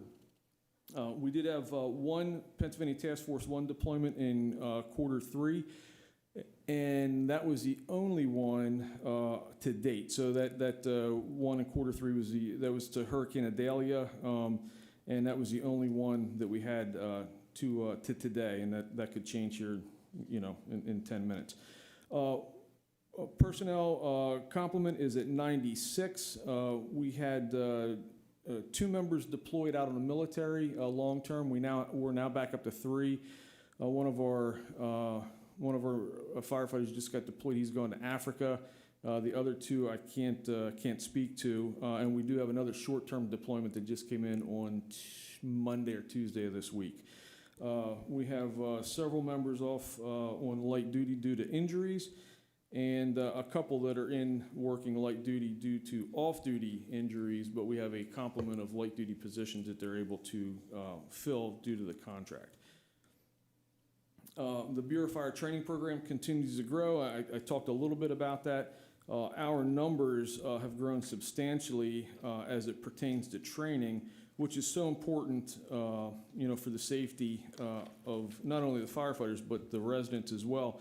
We had in Q3 224 training programs of some sort, totaling almost 4,000 hours of training just for the quarter. So that is a substantial increase from what we'd seen in years past. And again, it's getting interactive training and more quality training as opposed to just putting checks in boxes, which was something even I, as a battalion chief, a lieutenant, a captain, and a firefighter on the street, we were so good at was just putting that check in the box saying we got it done. We're not getting that quality training, whether that's the off-duty training we just did for our company-level burns that are a requirement of the Insurance Services Office to get full credit for those, whether that is the EMS training that has now become hands-on. So we've been partnering with HAC with some additional EMS training to make those hands-on classes as opposed to sitting and watching a slideshow. And we just had, I think just finished up this week, class for every platoon on lithium-ion battery fires and some of the issues in dealing with those and how we move forward here in Harrisburg with lithium-ion based fires. And that's a real quick overview of those. We continue our work with South Central Task Force. They had a couple of trainings scheduled and were executed. And I think January we have another one coming up as well. And again, that's when we talk South Central Task Force, that's Harrisburg, Lancaster, York, Manheim Township. The career departments within the region make up a rescue task force that can respond to a plethora of rescue type events, from search and rescues to building collapses throughout the 9-county region here in South Central Pennsylvania. And from a budget standpoint, unless there's any questions on that first portion, which is really the operations side, budget standpoint, I'm just gonna be quite frank with you, we blew our overtime budget this year. It is what it is. We had the deployment, and there was a couple other small deployments from the task force level, but having our firefighters deployed out, long-term military, again, 3 of them, that's 3 positions that have to be filled regularly because they're not here, as well as those injuries that we've seen, and then some long-term family medical leave issues that we've been working with. So we anticipate in the 2024 budget we're maintaining staffing, and we hope that we'll be able to have enough staff that we'll be able to notch away at that overtime. And I keep saying that every year. It seems like every year we lose a couple people, and and then we're right back to square one. But I think we're way ahead of the ball of where we are. We're 780,000, I believe it is right now. That's a far cry from the 3.2 million we were at in 2014. So we're still happy with where we're able to be. And Chief, I just want to see if anyone has questions thus far from council. No? All right, you may proceed. Thank you. Close at my 10 minutes. Close. We did submit to the Office of State Fire Commissioner for a $20,000 grant to equip and outfit 2 new apparatus that we expect to receive in Q1 of 2024. That'll be a new squad for Squad 8 at 13th and Howard, and a new engine, what we call a wagon, for the Uptown District. We had 2 volunteer fire companies, the Mount Pleasant and the Camp Curtin, also submitted $20,000 grants, both of which were approved. The Mount Pleasant will be using that money for some more station renovations at the Mount Pleasant Fire Station. And the grant for the Camp Curtin Fire Company will be used at Station 1, again, for some station modifications and improvements up there. We did issue a purchase order for the Motorola radios that were approved under the ARPA funding. That purchase order was executed, order was received, and the radios were placed on order. We received 2 shipments already of, I think it was 12 batteries out of the 100 and some that we're supposed to get. So they don't expect that we're going to see them. I have in our report that we were expecting to see them later this year. It looks like, after talking to Motorola, probably the first quarter of 2024 is when they're going to arrive. From an emergency management standpoint, we've been participating in a lot of exercises with Dauphin County, who does a phenomenal job. Dauphin County Emergency Management does a great job interacting with those of us in the community that are running our EMAs here. So we did a mass casualty tabletop exercise as well as a high wind catastrophic event at Dauphin County. Moving on, we did staff some large events for Harrisburg University down on Riverfront Park throughout the summer at their summer concert series. We're also working on, and I think this is an important one to talk about, is we're working collectively with Fish and Boat Commission and PennDOT on placing permanent buoys both above and below the Dock Street Dam. This is a huge lift that has really gotten, quite frankly, the interest of the Secretary of Transportation, the Fish and Boat Commission Secretary, I believe he is, as well as the Governor's Office. And they've recognized that need there, and we have a quote and a project in place. We're waiting on engineering back from that to make sure that everything that it involved even going to talk to the state from a rock standpoint to look at how far we had to bore down into Attache. So it's been a lot of legwork. Hopefully that'll all come to fruition in 2024 is what we're shooting for.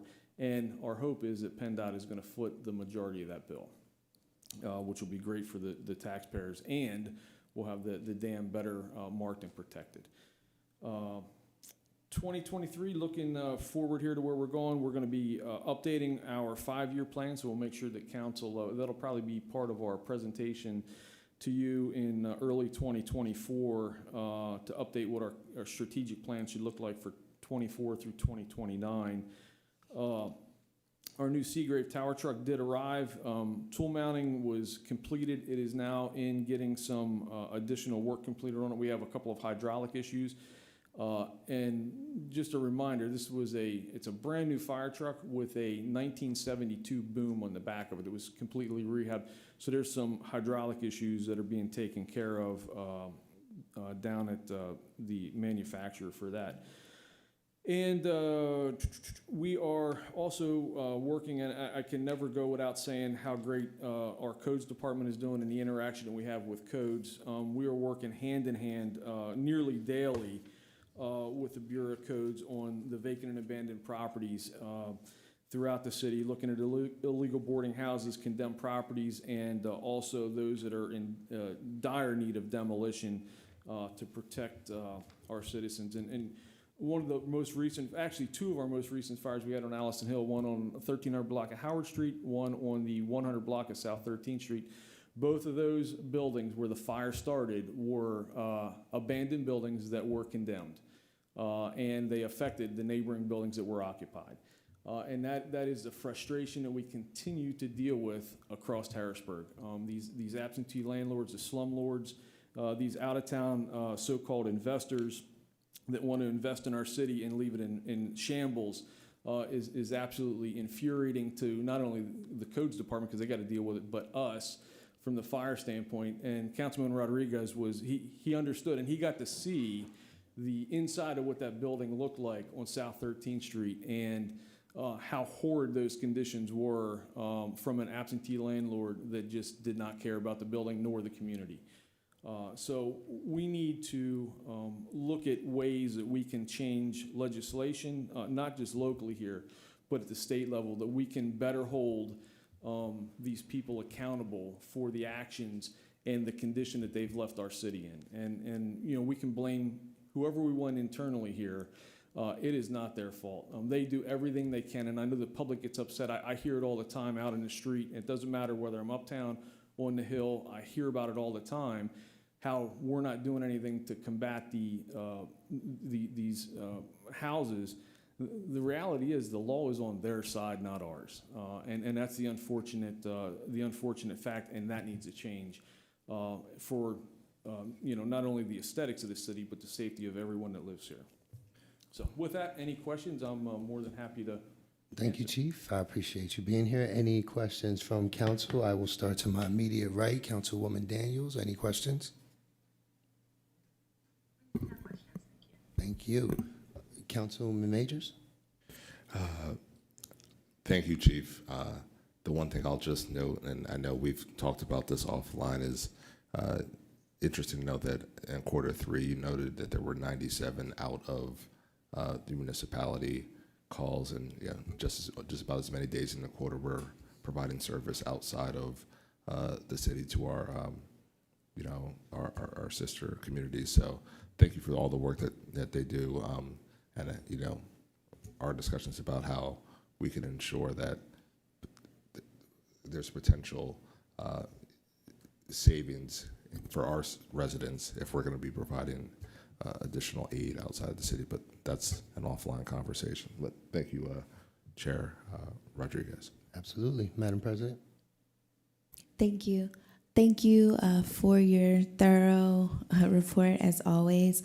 I just wanted to follow up regarding the goal of the partnership with the school district to get into every classroom before the end of next year. Just curious how that's going. How many classes do you think you've approached up until this point? So we, through, unfortunately, or fortunately, I believe, through Fire Prevention Month, which is October, we were absolutely slammed with requests throughout the city, which is a great thing. So much so that we're still backlogged and doing fire extinguisher training this month. So once we have those accomplished and get all those backlogs done, we're going to start the process, and our light duty folks are going to be taking care of those going into the classroom. So we've been in, and I'm going to say maybe a half dozen classrooms thus far.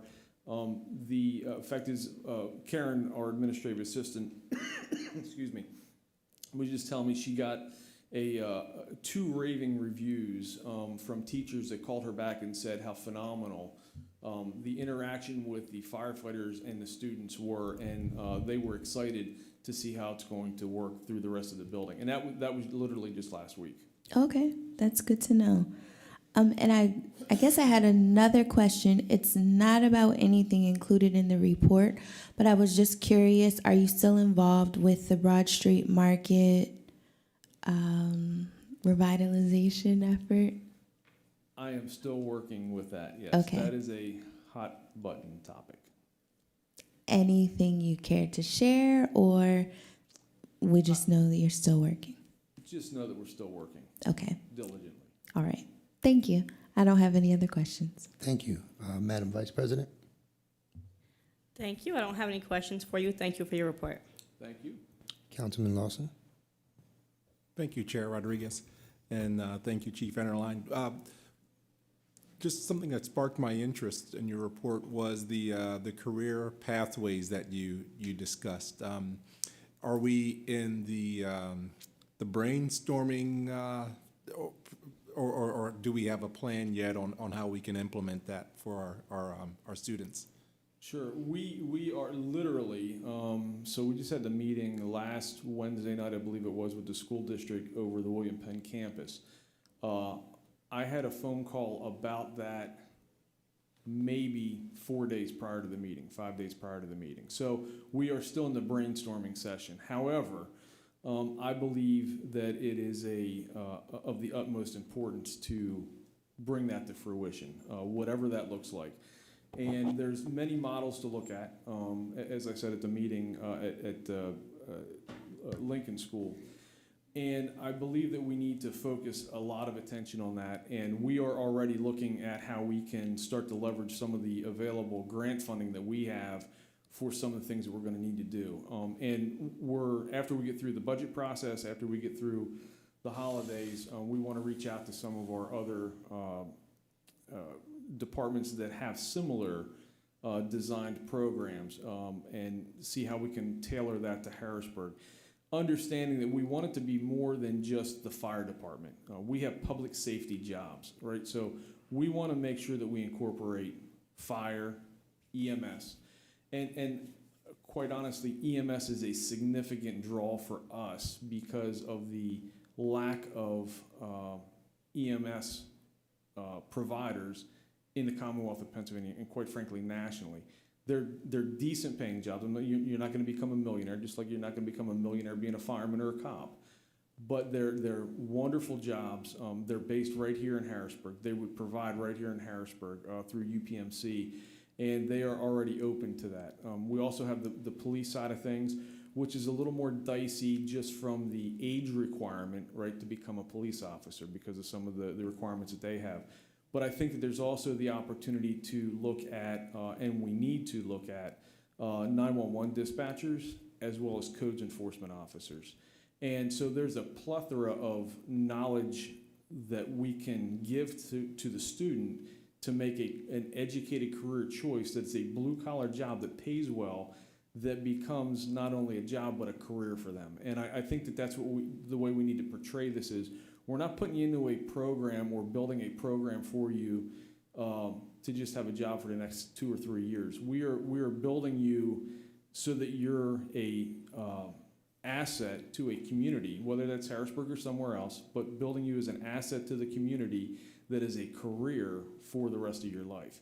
And that's when you talk to, when you look at police, fire, and EMS, most of those are long-term, long-time commitments. And becomes your career. You're not skipping jobs going from one to the other to the other. And I think that we need to portray it that way. And that's why this program has to be put together with not just the fire department. We need outside, we need HACS assistance, we need the school district's assistance, and we need some educational professionals assistance to help build this, to make sure that it's sustainable and that it has driven results at the end, that we're able to make sure that we're not just doing this to do it and say we did something good. We're doing it to have the results, that we have the people in our community working for our community. And that's the outcome that I personally want to see, and want to make sure that we get over that goal line as we build this out. Great, I find that exciting, and would want to keep a close eye on this as it moves forward in the future with both the fire department and the police department, hopefully working towards this so that we have our residents serving one another. So that's great. Thank you very much, Chief Enderlein. That's everything. Thank you. That sounds like the Public Safety Academy we were. 100%. Councilwoman Ross. Thank you, Councilman Rodriguez, and thank you for being here, Chief Enderlein. I don't have any questions. They were all answered. Sometimes when you're last, they've been already answered, and that's okay. So Those minds always think alike. that's true. There you go.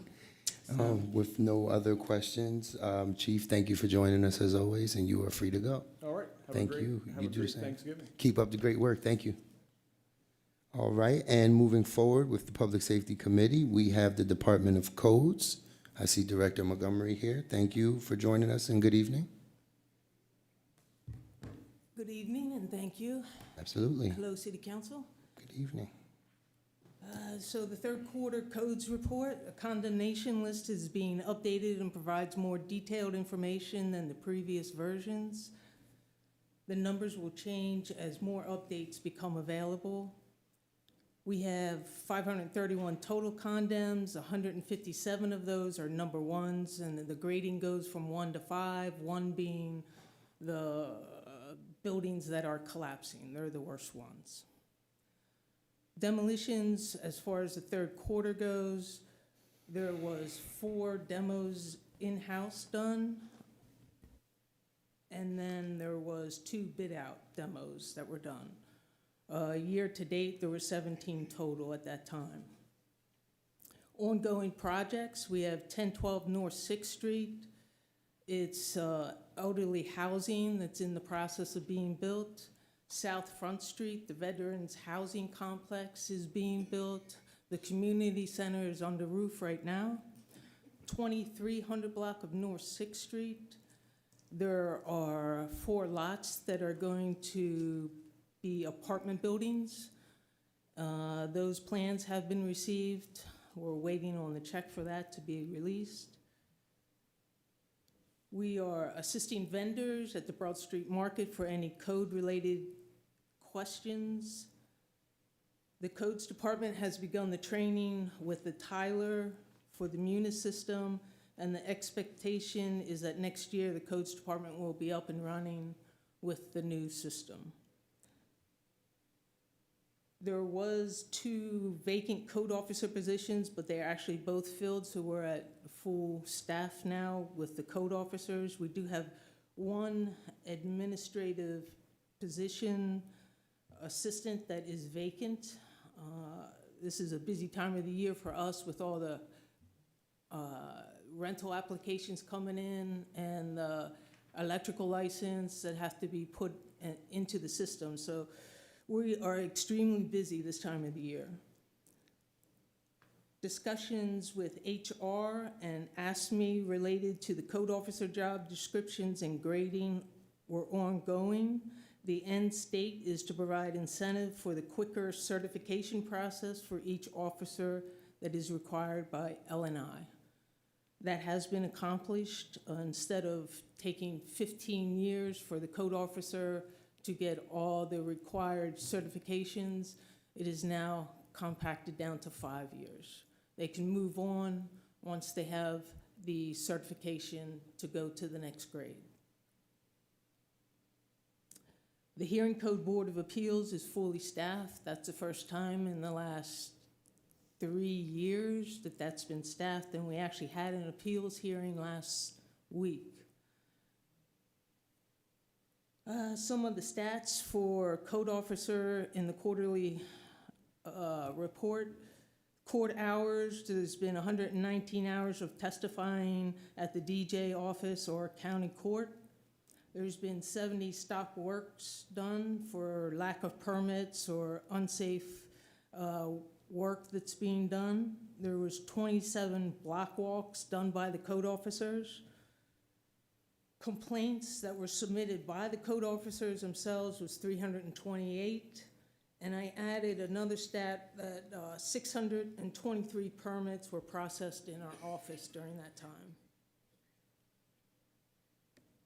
We continue to update the office procedures, inspections, and the website. And that concludes my report. Thank you for your report, Director Montgomery. I will ask council if they have any questions, starting to my immediate right with Councilwoman Daniels.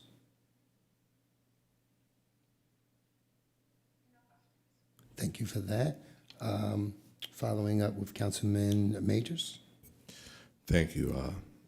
No questions, but glad that we're glad to hear about the reduction in the amount of time folks have to do to finish their certificate. Yeah, 15 years, it seems, well, that was way too long for anyone to be able to really try to progress within a career. So thank you, and thank you. Thank you. Yeah, they're very grateful, the code officers. All right, Madam President Bowers. Yeah, I have a question. Thank you. Thank you for sharing your report. My questions are more, I guess, personnel related, so I'm glad to hear that the 2 vacancies for code enforcement officers have been filled during the 3rd quarter.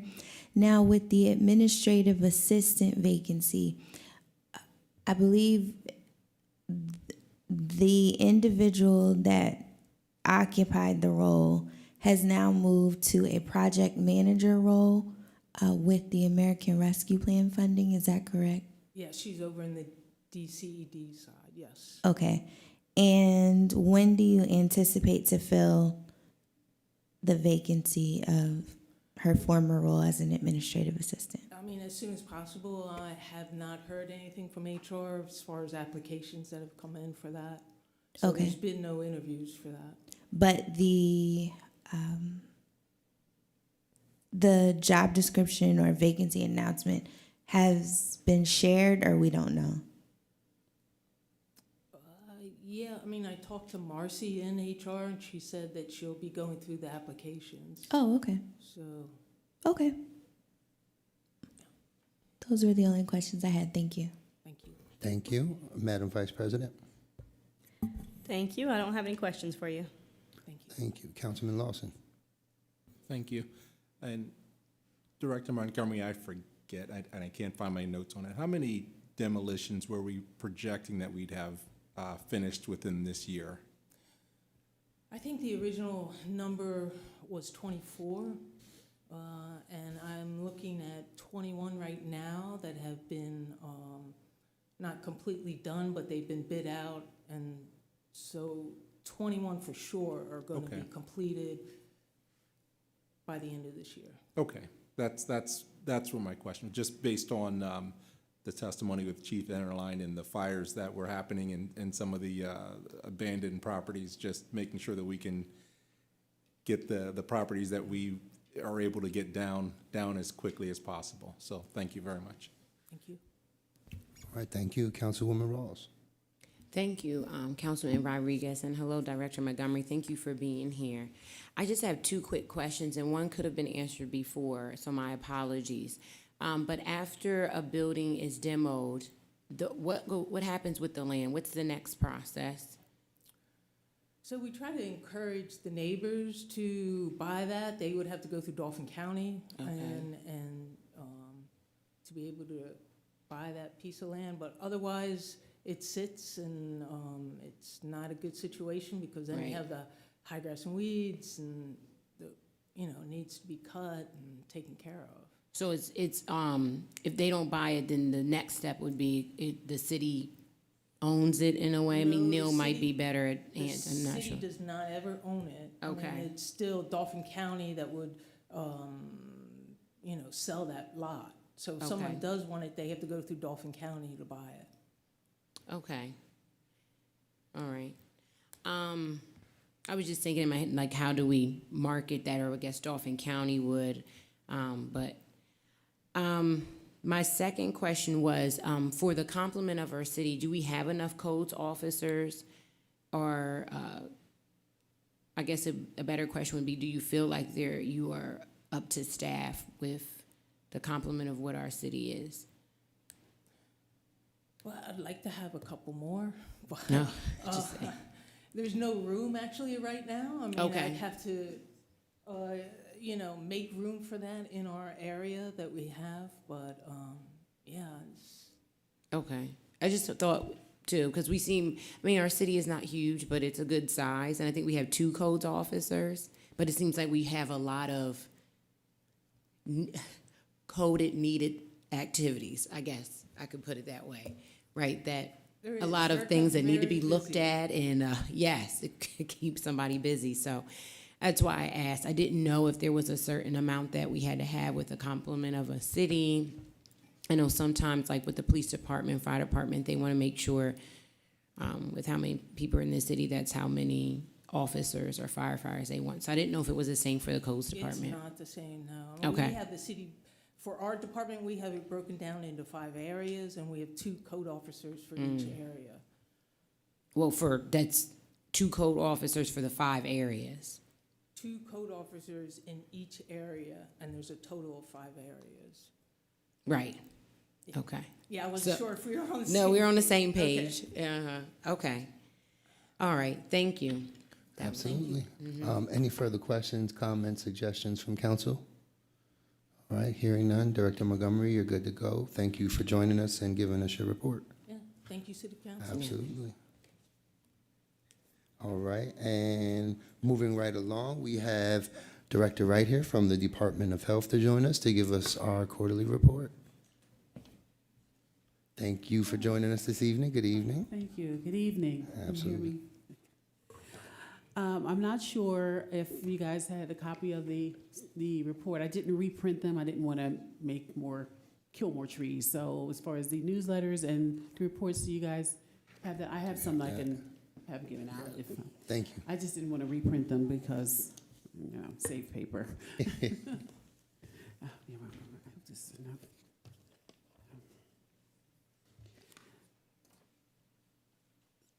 So just, Thank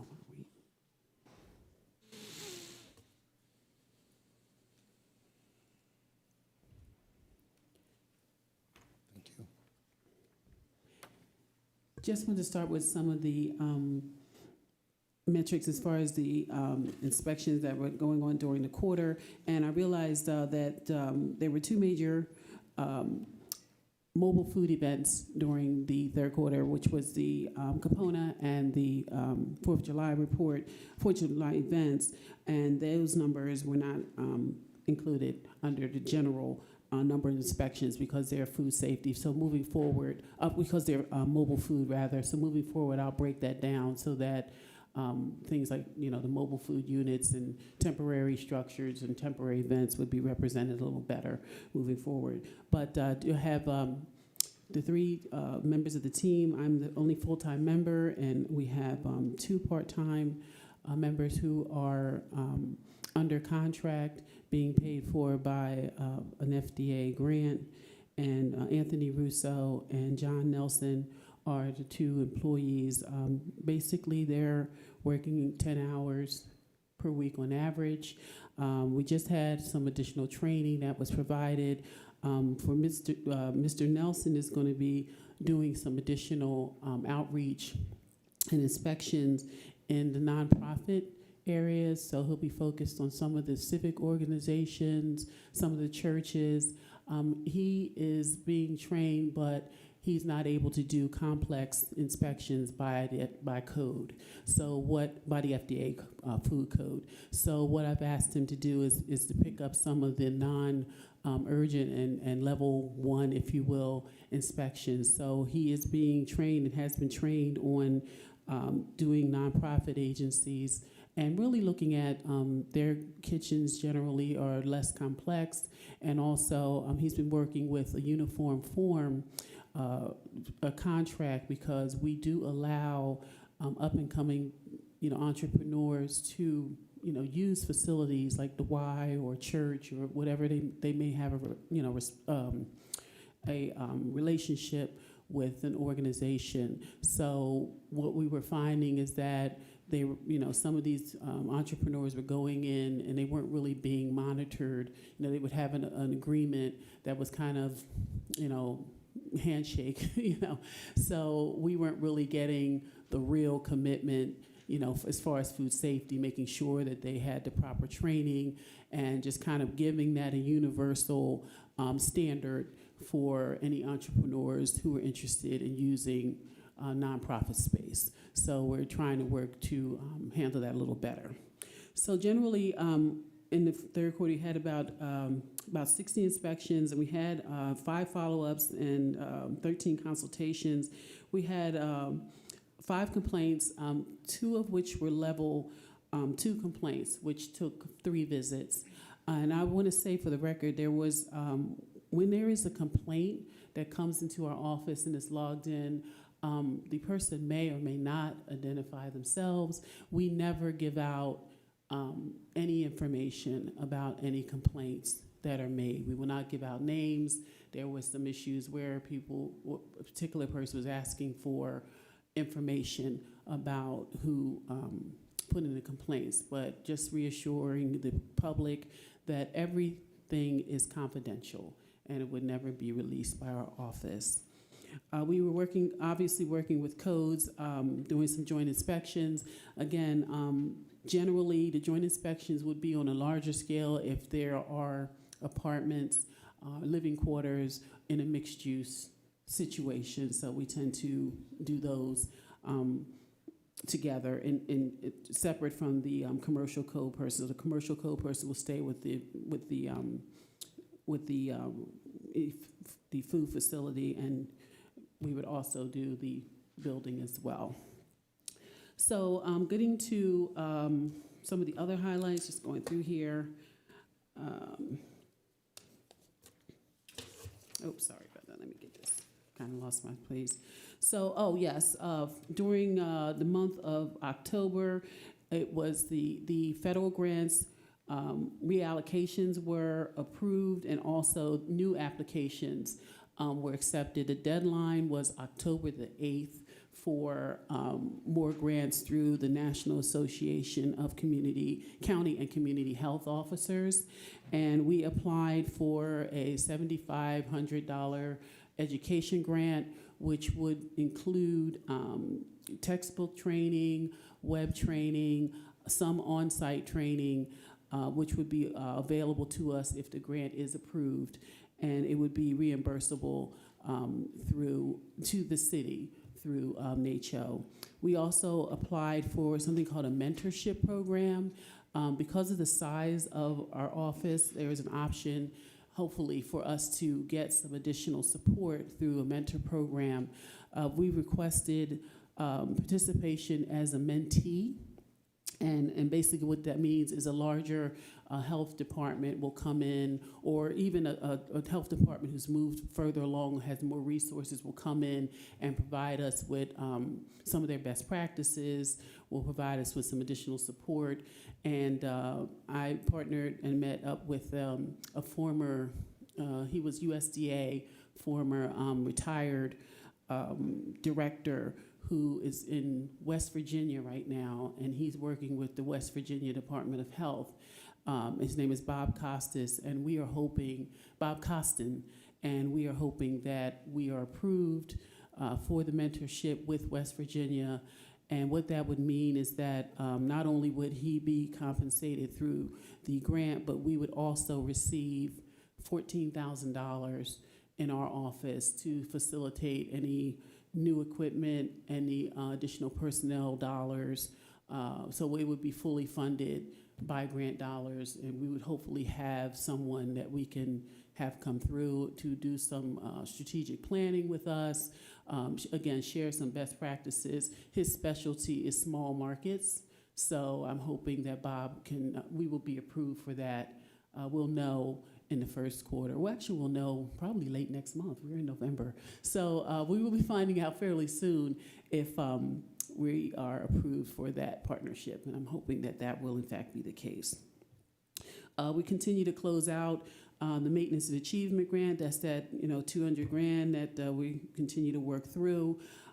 There's a lot of things that are being put on the table, new initiatives with the mayor has mentioned a couple of things that she's interested in doing, having us go into the school district and doing some more work within the school district, and nutritional education for the students. So that's kind of being, you know, talked about, and there's some conversations that are going on, I guess, with her and you know, some folks at the school district. So I've asked her to continue to include us and to make sure that we're a part of that process. We continue to do the newsletter. That is part of our obligation to maintain our achievement of what they call Standard 7, which is community outreach and peer implementation. So the newsletter has been very popular. It's been going out not only to our retail partners, but also we started to give it out, like Heinz Maneker called, you know, so we're starting to really put it out a little more even in the community, because we're trying to do dual duty with it, not make it just a trade publication, but also a publication for the general public. So it's been kind of, you know, it's growing and it keeps getting bigger and bigger. So I don't know, we're up to like 8 pages. So we continue to add material. So I think we're going to be looking at, and thanks to Matt Maisel for putting it on the website, because it wasn't on the website previously. So he's making sure that that is getting additional dissemination. One of the things we are also looking at when we talk about social media and outreach, there's a company that's doing some apps on health education and nutritional support. So I'm in conversations with them, and I'm hoping that I can repurpose some of the grant funds to maybe look at getting a mobile app for the health office where people can come in and, you know, just, well, actually, you know, be on the app and get information, just some general stuff, you know, some food safety stuff, healthy living stuff, and just start there, and then maybe have some real original content that our office can produce. So those conversations are going on to do that as a special project. Some of our challenges, one other thing I want to talk about as far as of outreach, some of the things I participated in. So I was part of a food safety roundtable for patients who have underlying conditions. So there was an open house at Penn State Hershey, and they were discussing participation of minorities in the clinical trial space. So it was the research department and the clinical trials division who actually did this open house. There were several community members and several healthcare professionals, and again, people involved with food safety for the compromised patient that came together, because one of the things they're trying to do is they're trying to encourage outreach, not only for cancer patients, because their particular focus was cancer research, but just general overall clinical trial participation. So they're asking us to try to put more information out there. They do maintain a database of their patients, but they really want to diversify their outreach and their participation. So being part of that, and also was part of a grant discussion recently. It's probably something I'll talk about at the next meeting, but the Department of Agriculture has their regional meetings every year. Last week, we had our meeting, and it basically brings together all the health officers through the state. And I was part of a discussion that talked about the retail standards program and being involved in the program and talking about the goals and the direction of the national program. So hopefully next year I'll be able to, if I have the time, I'll be able to maybe mentor and do a standardization of another municipality. So I think it's Erie, Pennsylvania, I think is on my radar to do something with them and work with them on their standardization. So the ongoing inspections are going well. We are really looking at moving forward, starting with some of the information we got last week from the Department of Ag. There's a real focus on food defense and outbreak investigation. It's a little challenging for us because that takes a little bit of infrastructure. So the challenge right now, Council, if there is an outbreak of someone, number of people eating something at a party or a restaurant, and you have several people that get ill, it's really very hard for me to manage that, And so at this point, I would call my counterparts at Department of Ag, and they're strapped. So it's really, now they would have to take on our situation. They have to, because, that's the way it's always been, and that's the way they understand it has to be, because they have the epidemiologists and they have the infrastructure to do that. And that's been okay, because we couldn't do any better. But, the comments are made that they're losing people, their folks are retiring, they're having a little bit of a challenge, so I do have a concern that if something goes wrong, I don't know if I can, handle it. I know this office would not be, it never has had that capacity, but we have to do more to at least, and I might have mentioned this during our last meeting, it's just like a standstill. I live in a fear that something might happen. And I know that, my counterparts have the expertise and everything, but it's almost like I would just be at their mercy or, not being able to contribute, a lot to the process. So I don't know what the answer to that is, because we just don't have the resources, and I'm just thankful they're there. I mean, if something happened, we wouldn't be, stranded or in trouble, but, it's just like I would just be kind of like hanging, and, and as time goes on, I just wonder how we can do better with that, because people, there's only so many people that there was like one epidemiologist that spoke last week, and she's like, she's spread so thin that, if, all I can say is thank goodness there's nothing, we've been very good.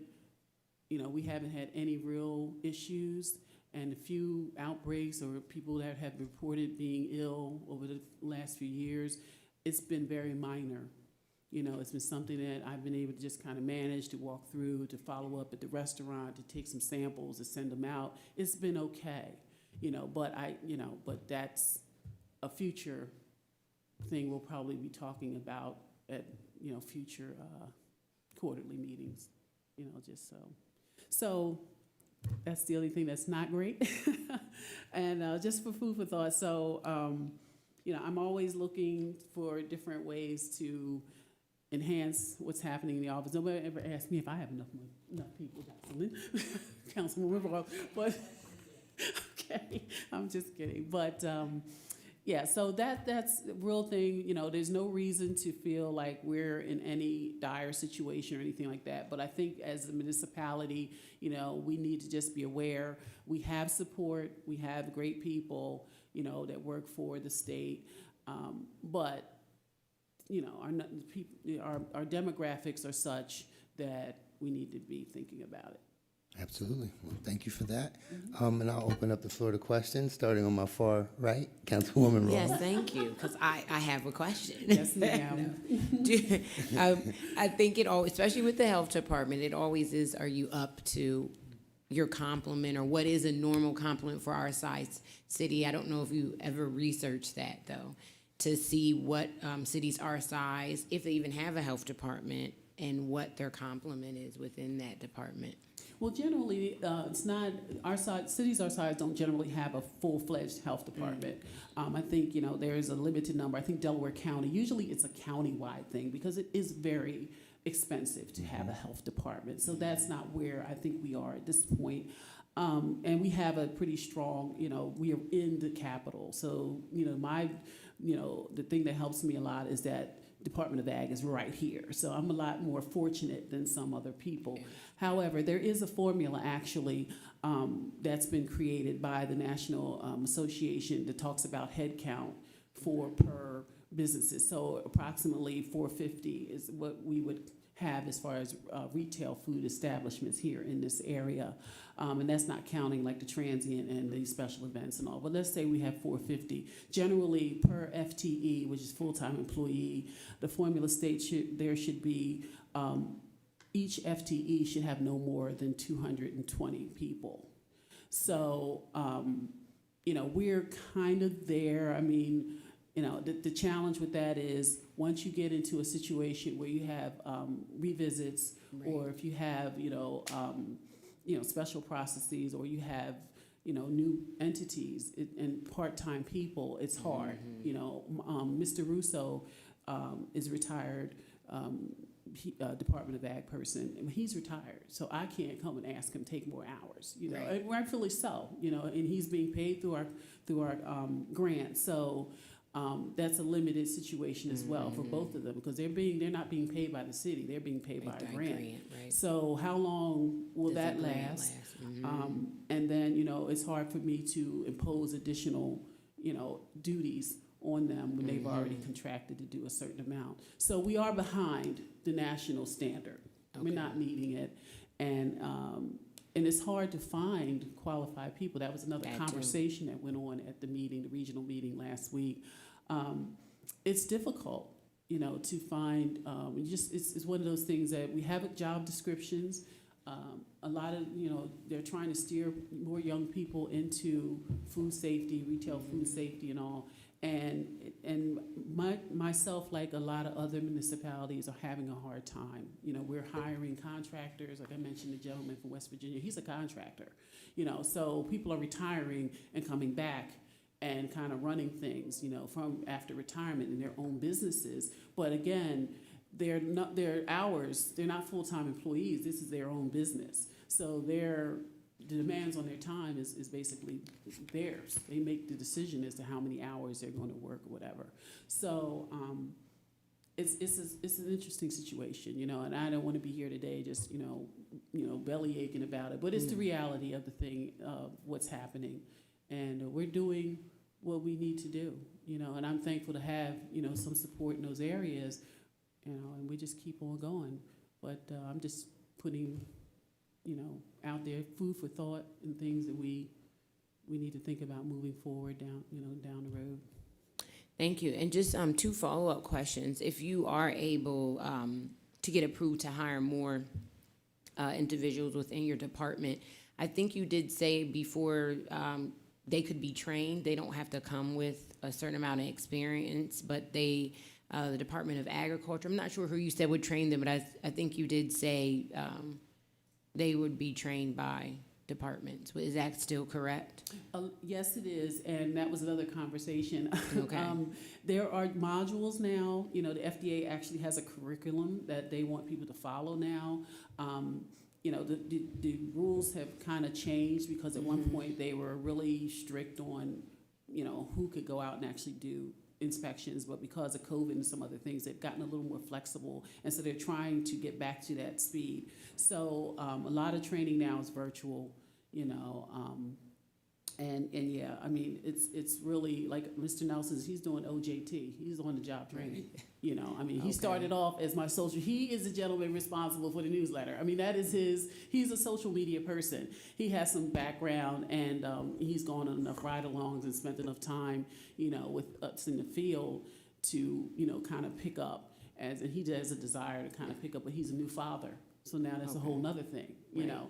So can I ask him to sign up for more FDA trainings? Probably not at this point. I think he's probably met his, you know, his limit on that. But there is information out there. There's enough resources out there that if someone is new, and that's one of the things they're talking about, you know, how can we, you know, get people to do more shadowing, you know, get people more standardized. And that's the goal of this national program, is to make sure all inspections are the same. And that has been the biggest challenge of this program. They've thrown millions of dollars behind this to make this a reality, that everything is the same, whether you're in California or Maine. And that has just not happened, and it's harder than it looks. So even, they were talking about how many people how many jurisdictions in Pennsylvania are actually signed up for the program. And I think it's like Harrisburg, Philly, Pittsburgh. I mean, it's like in Erie. It's like a handful, you know, and it could be so many more, but it's a lot that goes into it. So, you know, it's understandable that, you know, we are where we are. And my last thank you for that information. But I'm glad one, you can do on the job training. Sometimes that's the best training. But two, that you don't have to come in with required experience, but that you can be trained, because sometimes that's what holds people back, is not having that required experience, but others being able to say, hey, we can train you. My last question was, I know when Chief Enterline was here and also DC, they were saying about trying to get programs within the high school to get our students more kind of sparking that interest of them being in those fields. Within your field, is there anything that is out there where you can partner with, or you can try to partner with an entity, agriculture building, and partner with the city, with the school district, to try to get some education within the schools so those students can get that interest as well? Because I don't think a lot of them know about it. I know I had no idea about food safety or inspections until I watched the movie Deliver Us from Eva, which had, you know, nothing to do with that. But I was like, oh, wow, that's a job you can have. Like, I actually was like, I think I would want to do that, you know. So I don't even know if they know, you know, that that's what happened. So I was just wondering, is there anything out there grant-wise, anything that we could actually get into our schools and get our students thinking about that as a career path? Thank you so much. And it was interesting. I was listening to the chief talking about that.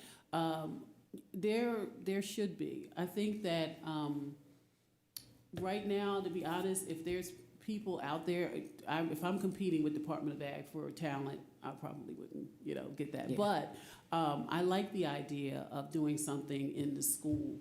You know, and when I was listening to Chief Enterline talk about that, he mentioned EMS and everything. I'm thinking in my head, maybe as you are as well, maybe there's time to do some of that and include some of that food safety knowledge, you know, and awareness, because many people don't know. I mean, it's just the person that just shows up. You know, even my customers and clients don't necessarily know all the time. And again, you know, recent events, you know, a lot of people are being hired and expected to understand food safety.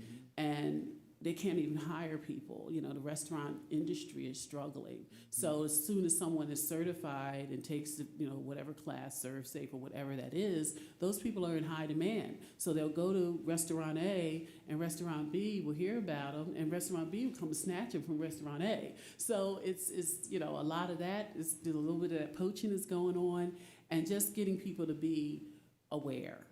So I hear you, and I think that would be an excellent thing. I think maybe that was even something that the mayor was talking about, bringing some more of that, just nutritional information and knowledge base. So Okay, well, I agree.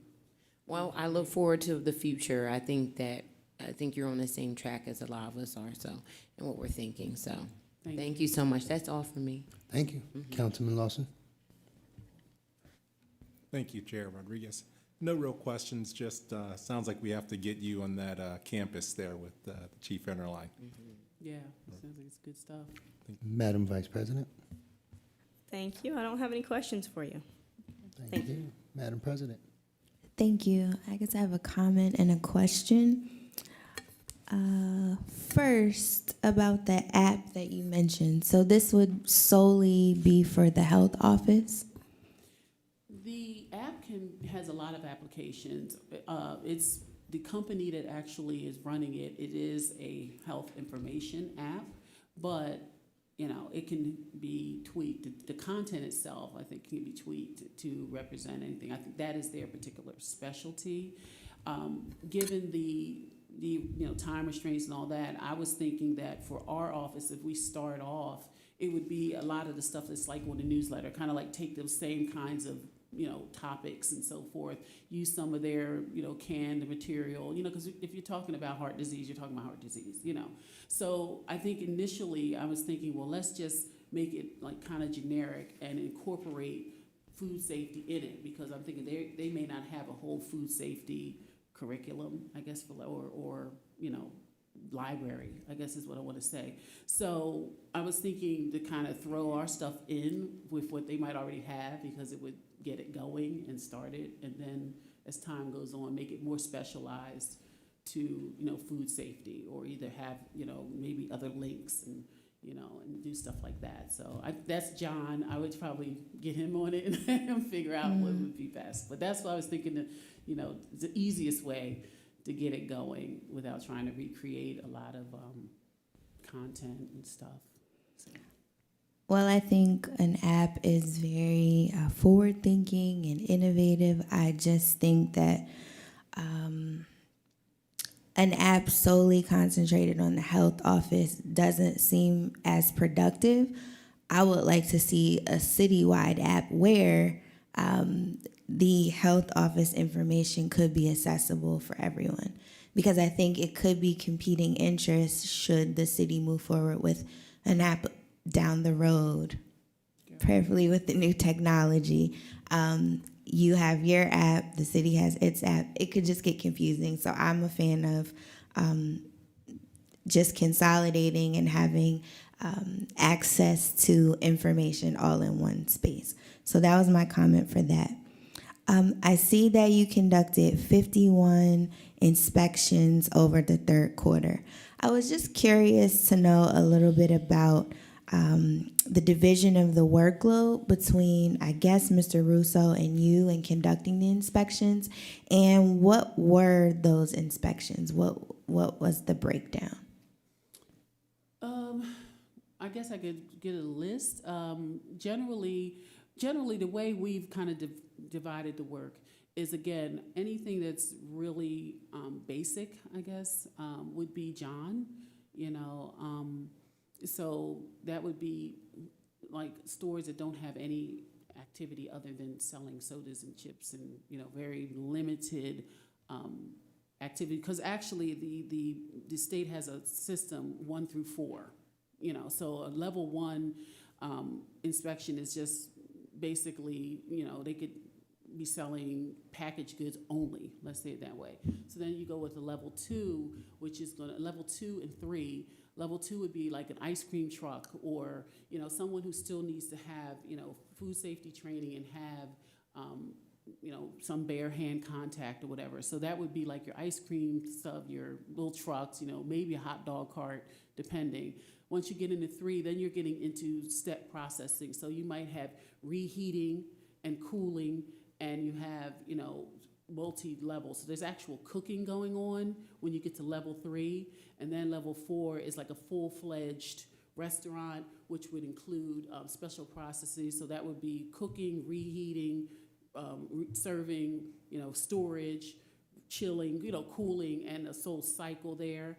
And it would also include things like what they call HACCP plans for like sushi, and special processing like sous vide, which is, reheating in the pouches and things like that. So I kind of we go through the database and we kind of look at time restraints. We look at, parts of town. We look at complaints, and we look at repeat offenders. So any business that is also, we have a ranking system 1 through 5, believe it is, which is like 24 months down to 6 months. So any level 5 entity, which is every 6 months, that would be like the schools, that would be the daycares, that would be any nursing homes, and that would be your sushi places. And that's also all of the, I want to say places that had a history of violations. So those are handled by me. Okay, those would be handled by me. And again, when you're looking at John, it's looking again at some of the more basic stuff, and Anthony kind of comes in between because he has several years as working for Department of Ag. So I can trust him going into, a complaint. So a lot of times he'll handle complaints because those might take multiple visits. So, if there's a complaint that comes in, depending on what the complaint is, if it's, bugs, I can send Tony into something like that. Once he goes back one time, if he has to go back a third time, then we go together.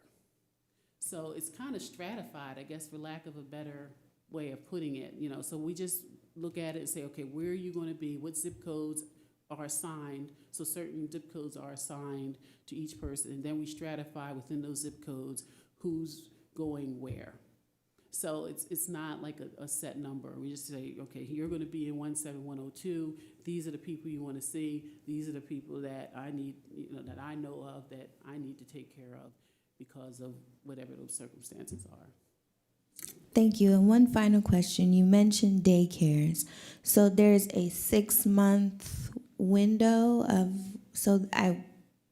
should a in-home daycare operator expect to receive 2 inspections annually? Is that accurate, or? It is not accurate. It's accurate for the chains per se. Well, and again, it depends on how many children are in the daycare. So since it's an in-home daycare and it's 6 or fewer, then generally they're once a year. But the larger, chains, Best Friends and those places, they're going to get every 6. Thank you. Mm-hmm. Thank you. Councilman Majors? Thank you. Most of the questions I had were already asked and answered, but I look forward to the conversation around the budget because, but that's it. Thank you. Thank you. Councilwoman Daniels?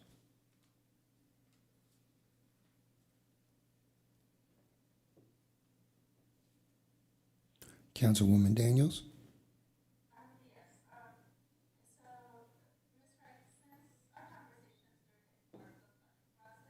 What have you looked into in terms of opportunities to remediate our food desert nature, I guess? Good question.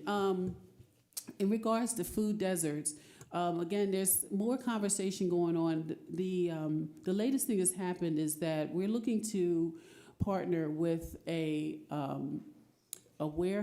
supplier. So one of the things that I hope will be moving forward is the mayor and I and the team went down to Baltimore to EMD Sales. Now, this is one of the vendors who supplies Walmart and Weiss and Giant. Basically, he supplies foods to major stores in the area. So he is a pastor in Allison Hill and also a director down at EMD Sales in Baltimore.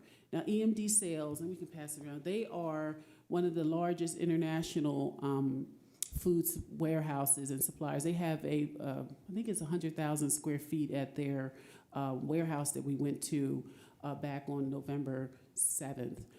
Was it the 7th? I think it was the 7th. But anyway, he's expressed a desire to do like an open food market in downtown Harrisburg because he has like literally tons of food, I guess, at this warehouse. I don't know how far we are. Like I said, we went on a tour, and I don't want to, put the cart before the horse or whatever, but, I've had conversations with him about doing some work. He has been in Lancaster for years doing, distributing food free of charge, of course, in the Lancaster area, and something has changed, and he's interested in coming to the Harrisburg area and doing something like in a mobile, I guess food market, or well, it's not going to be a market, so I guess it'll just be like Broad Street Market, or like a that type of setup. So the conversations are going on, and I don't want to say. I feel like I don't want to say too much because I don't know everything that's in the works. But he definitely has the means, and hopefully will have the opportunity. He also specializes, which is great, in ethnic food. So that's a real plus. So he supplies a few stores here in Harrisburg already, and not necessarily everything but Goya. Let's put it that way. So he has his niche is doing small stores and off-brand ethnic food. So in addition to your regular staple items, he will have a vast assortment of ethnic foods that he distributes. So the conversation is going on. I'm hoping that is something that will come together. Like I said, we were at the operation. It was very impressive, and we'll see where it goes. All right, thank you. Done any kind of what has been the community engagement regarding his services? Or I'm not sure how the conversations have been happening. So what has been the community feedback on those conversations? There have been none. Like I said, this is very, very early, and that's why I don't want to. I can't really comment because right now I think the question is, what does he want to do? So, I think that's where it is. So there's been no real conversations about any of this really at this point. Oh, preliminary, very preliminary. Yeah, very early in the game. Yep. So. Okay, that's it for me. Thank you. Thank you. Any other questions, comments, concerns from council? All right, hearing none. Director Wright, always a pleasure seeing you. Thank you for being here. Thank you. Absolutely. All right, moving forward with committee business. We do have a resolution to discuss. Oh, yeah, Bill 8 of 2023. Mr. Truesdale, can you read Bill 8 into 2023 into the record, please? Bill 8, 2023, an ordinance amending Title 8 of the Codified Ordinances of the City of Harrisburg, known as the Building and Housing Development Code, to adopt amended permit fee schedules. Thank you for that. And who will be representing on behalf of Bill 8 of 2023? Deputy Code Administrator Henry. How are you? Thank you for joining us this evening. Okay. So as earlier, as Administrator Montgomery stated, the Tyler Technologies Munis software has gotten around to the codes department section, and we're setting that up. And we found it was an opportune time to review the permit fees as it's part of the software. and the software has a built-in fee calculator. And we noticed that the fees haven't been adjusted in quite a while. So the industry standard is the commercial permits are slightly at a higher rate than residential, and we're currently charging the same for commercial as residential. And the other issue we had is sometimes somebody will bring a permit in and we'll review it and we're getting ready to issue it, and they'll call and say, I'm not going to do the project. And they get a total refund. We're not being, paid for our time and services for reviewing the plans. So the way I have it proposed is there would be an application fee and then a cost per 1,000 of the total cost of the project. So for residential, it remains the same at $8 per 1,000. Commercial would go to $10 per 1,000. When the applicant comes in, they would pay the application fee and half of the amount per 1,000 up front, non-refundable. So if they decide to pull out the project, we're not losing money for our time spent reviewing the project. And then at the end, when they come in to pick up the permit, they would pay the remaining half of the amount per 1,000. Another area that we saw an issue was with the electrical permits. Our electrical inspector retired long before I came on in 2015, and we're still charging the same rate as we did then, even though the third-party electrical inspection agencies are doing the electrical plan review and electrical inspections. So that would be reduced from $8 per 1,000 to $3 per 1,000. And then there was a little house cleaning with the electric and plumbing permits. They were being charged twice. And that was oversight, I guess, from previous administration. There was issues with work, I guess, in the past that wasn't done correctly, wasn't watched by a master plumber or a master electrician. So there was an additional smaller permit fee to make sure there was a master electrician or master plumber on that job. So we've incorporated that all into one application. And the other item is the Pennsylvania Uniform Construction Code affords us to extend a permit one time for up to 6 months. And we do get that request. But also that construction code says we can charge them half the original fee for that extension, and we don't have that fee in our system currently. All right. When you had mentioned a double charge, would that be on the business end or a double charge from the county? That would be, that person would bring a permit in, and they'd have all their items listed on their building, electric, plumbing, etc. And then the person that's identified as the master electrician or master plumber in that job would come in, and they'd have to pull another permit for the same job at a significantly lower amount. Okay. And that's been a complaint we've had for quite a while. And this will help alleviate that Yes, sir. small hiccup. Okay, awesome. Anything further before I ask for questions? Or That's all I have currently. Thank you. I'll open up the floor, starting to my far right, Councilwoman Rawls. Thank you, Councilman Rodriguez. I hope I'm asking this right. Currently, it slipped me. It was about the application fee. I know it's $15. Do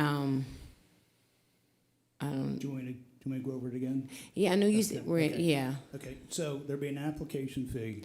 Right. Residential will be $75. Commercial will be $100 for the application. And then there's a cost of, say the job's $20,000. So it would be, if it's residential, there'd be $8 per 1,000. Okay, that's probably Okay. what, it wasn't Yeah. 1,000 square feet per, Right. it was No, 1,000, okay, that's where I got mixed up. But of that 8, 4 of it will be charged up front for the plan review. And Right. then when they pick it up, the other 4 will be charged for the inspections we do at the job site. Correct, because before people were canceling. Yes, when they canceled, they got their whole Oh, check back. check and back. We put No. time into it, and there's no payment for the plan review. Right, okay, good. But they didn't get the application fee back, did they, when they canceled? No, that stayed with you, right? No, that went with it too. It was Oh, all no. It was all one check. So. Oh, yeah. Yeah, that they probably cancel all the time. I get my money back. Okay, thank you. No further questions, that's it. Thank you. Councilman Lawson. Thank you. And just for my own clarification, so are we still looking for that master plumber or master electrician to review the job, but now we're just not breaking up the Correct. permitting fees? Correct. What I did was I removed the electric and plumbing from the overall permit and made them their own separate so that we can track that, who the master plumber is or master electrician is. Okay, thank you. All right. Madam Vice President. Seems pretty simple to me. I don't have any questions. Thank you. All right, Madam President. Thank you. Thank you for sharing. I don't have any questions. Councilman Majors. No questions. Just note, it looks like the last time some of the fees were updated was 2013, so it's been over 10 years. Thank you. Councilwoman Daniels. All right. Hearing none, I move to add this to our. Mr. Chairman? Yeah. Just so we can talk about the standard for fees, there is a legal standard for fees. Okay. Just so that, more for the public, because we haven't had a fee change here for quite a while. Okay. What you're supposed to do as a government in Pennsylvania when you're charging a fee, it's for the administrative expense of handling the problem. So what we have done now is broken out for codes. The first half is the administrative expense of just looking at the application, and that's why it's the fee plus half the money for, and the second half is the cost of actually going out and doing the inspection. So it's 2 different checks.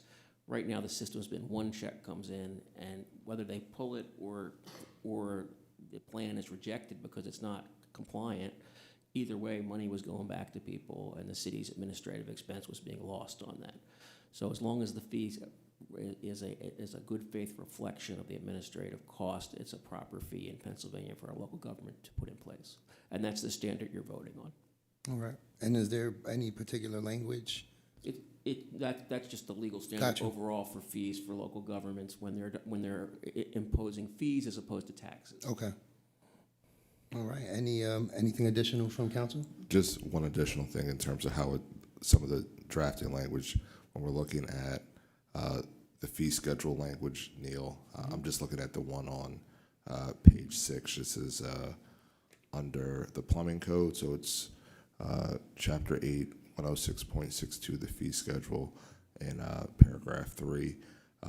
It notes that any plumbing permit shall also include the then current Pennsylvania Uniform Construction Code fee. In terms of that language, that should ensure that when a So we're not amending the whole code. That's right. That's still there, and that's an additional $4 that's on the application form. So it's our fee plus their fee. Plus their fee. Okay. Right. And, all right. And that's one we're required to collect and remit.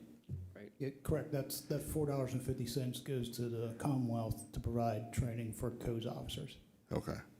All right. Yeah. No, I just wanted to, because just me looking at the then current, I know the code has changes. I just was making that language just read a little different. But that's it. And there's more code changes coming that are going to be significant that the codes office has been working with our office with in painstaking detail. That's coming. That's going to relate to all of this. So this is the first one coming. This next stuff is complicated and technical, but it's long overdue for an update. Oh no, agreed. And I know how slow to change sometimes it is to get construction code and other code adopted statewide. So, thanks. Absolutely. And anything else further from council? All right, so I will move to put Bill 8 of 2023 on our next legislative session. And before we conclude, just wanted to announce that the City of Harrisburg's Parent Task Force is an outlet for Harrisburg parents and city leaders to meet and discuss what's happening in the neighborhood, their block, and their homes in a safe, closed environment. Conversations will be respectful, and disrespect of other views or concerns will not be tolerated. The goal is to foster a sense of community, to get the heart of family issues, and work together to prevent violence in the city we all love.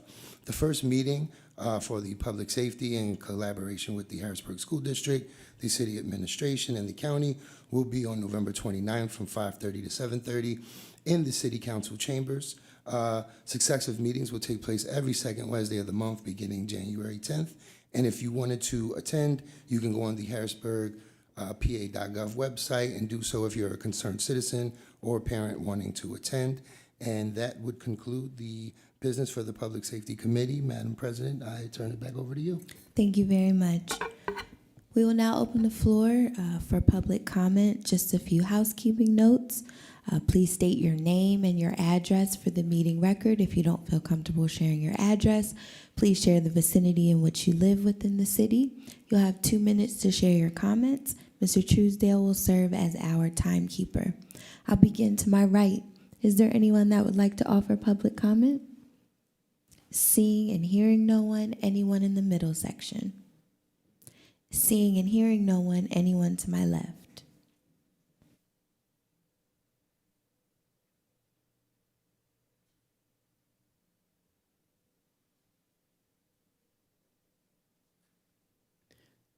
Is this on? Yeah, it is. Good evening, Council. Pamela Parson, 18th and Holly.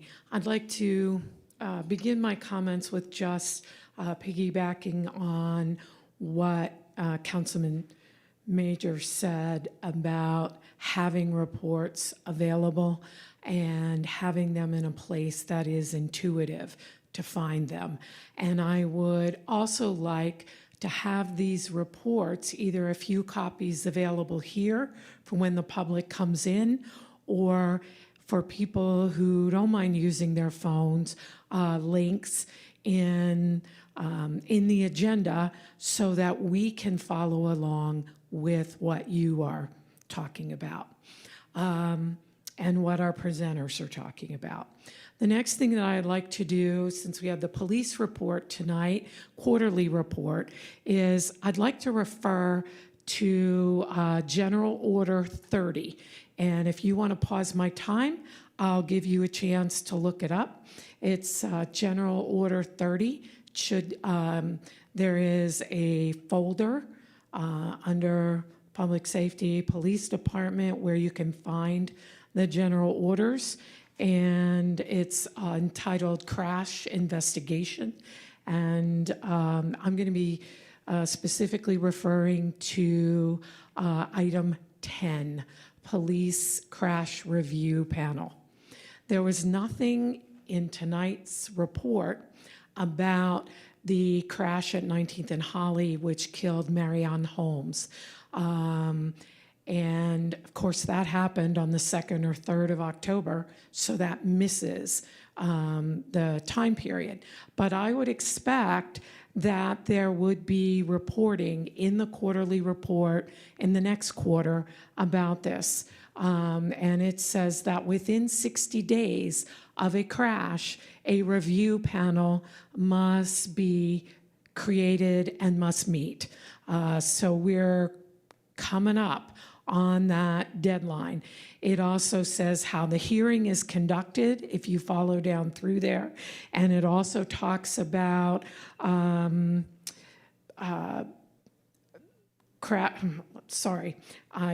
old eyes here, crashes that are avoidable and non-avoidable. And if it was an avoidable crash, there is disciplinary action that should be taken, and that refers you back to General Order number 9, which talks about disciplinary action. And this order was posted November 30th, 2020, posted or updated. Thank you. Thank you. Did you have a comment, Solicitor Grover? Just to the best of my knowledge, when the Harrisburg police officers involved in a serious accident, particularly one involving a motor vehicle and a death, the city does not investigate itself. the Pennsylvania State Police take over that investigation. The last information I have is we do not have that investigation back yet. There's going to be limits to what can be done until it comes back. I mean, they're the ones who will do it. I don't have a prediction because that's not what I do. I would just wait for the document to show up. But the document has not landed where we are yet, and I don't believe it's landed in the hands of the city of Harrisburg yet. Thank you for clarifying. In response to the quarterly reports that Harrisburg City Council receives, the reason why they're not shared or linked in the agenda or hard copies are provided along with our meeting agendas is because some of the information is sensitive. So following our meetings, the reports are vetted by the Law Bureau and then posted on the city's website. So that's why they're not provided in real time.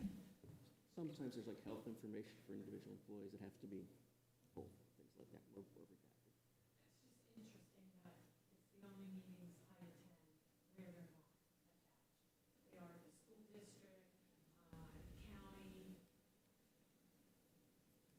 Okay, well, they are available for review once posted on the website.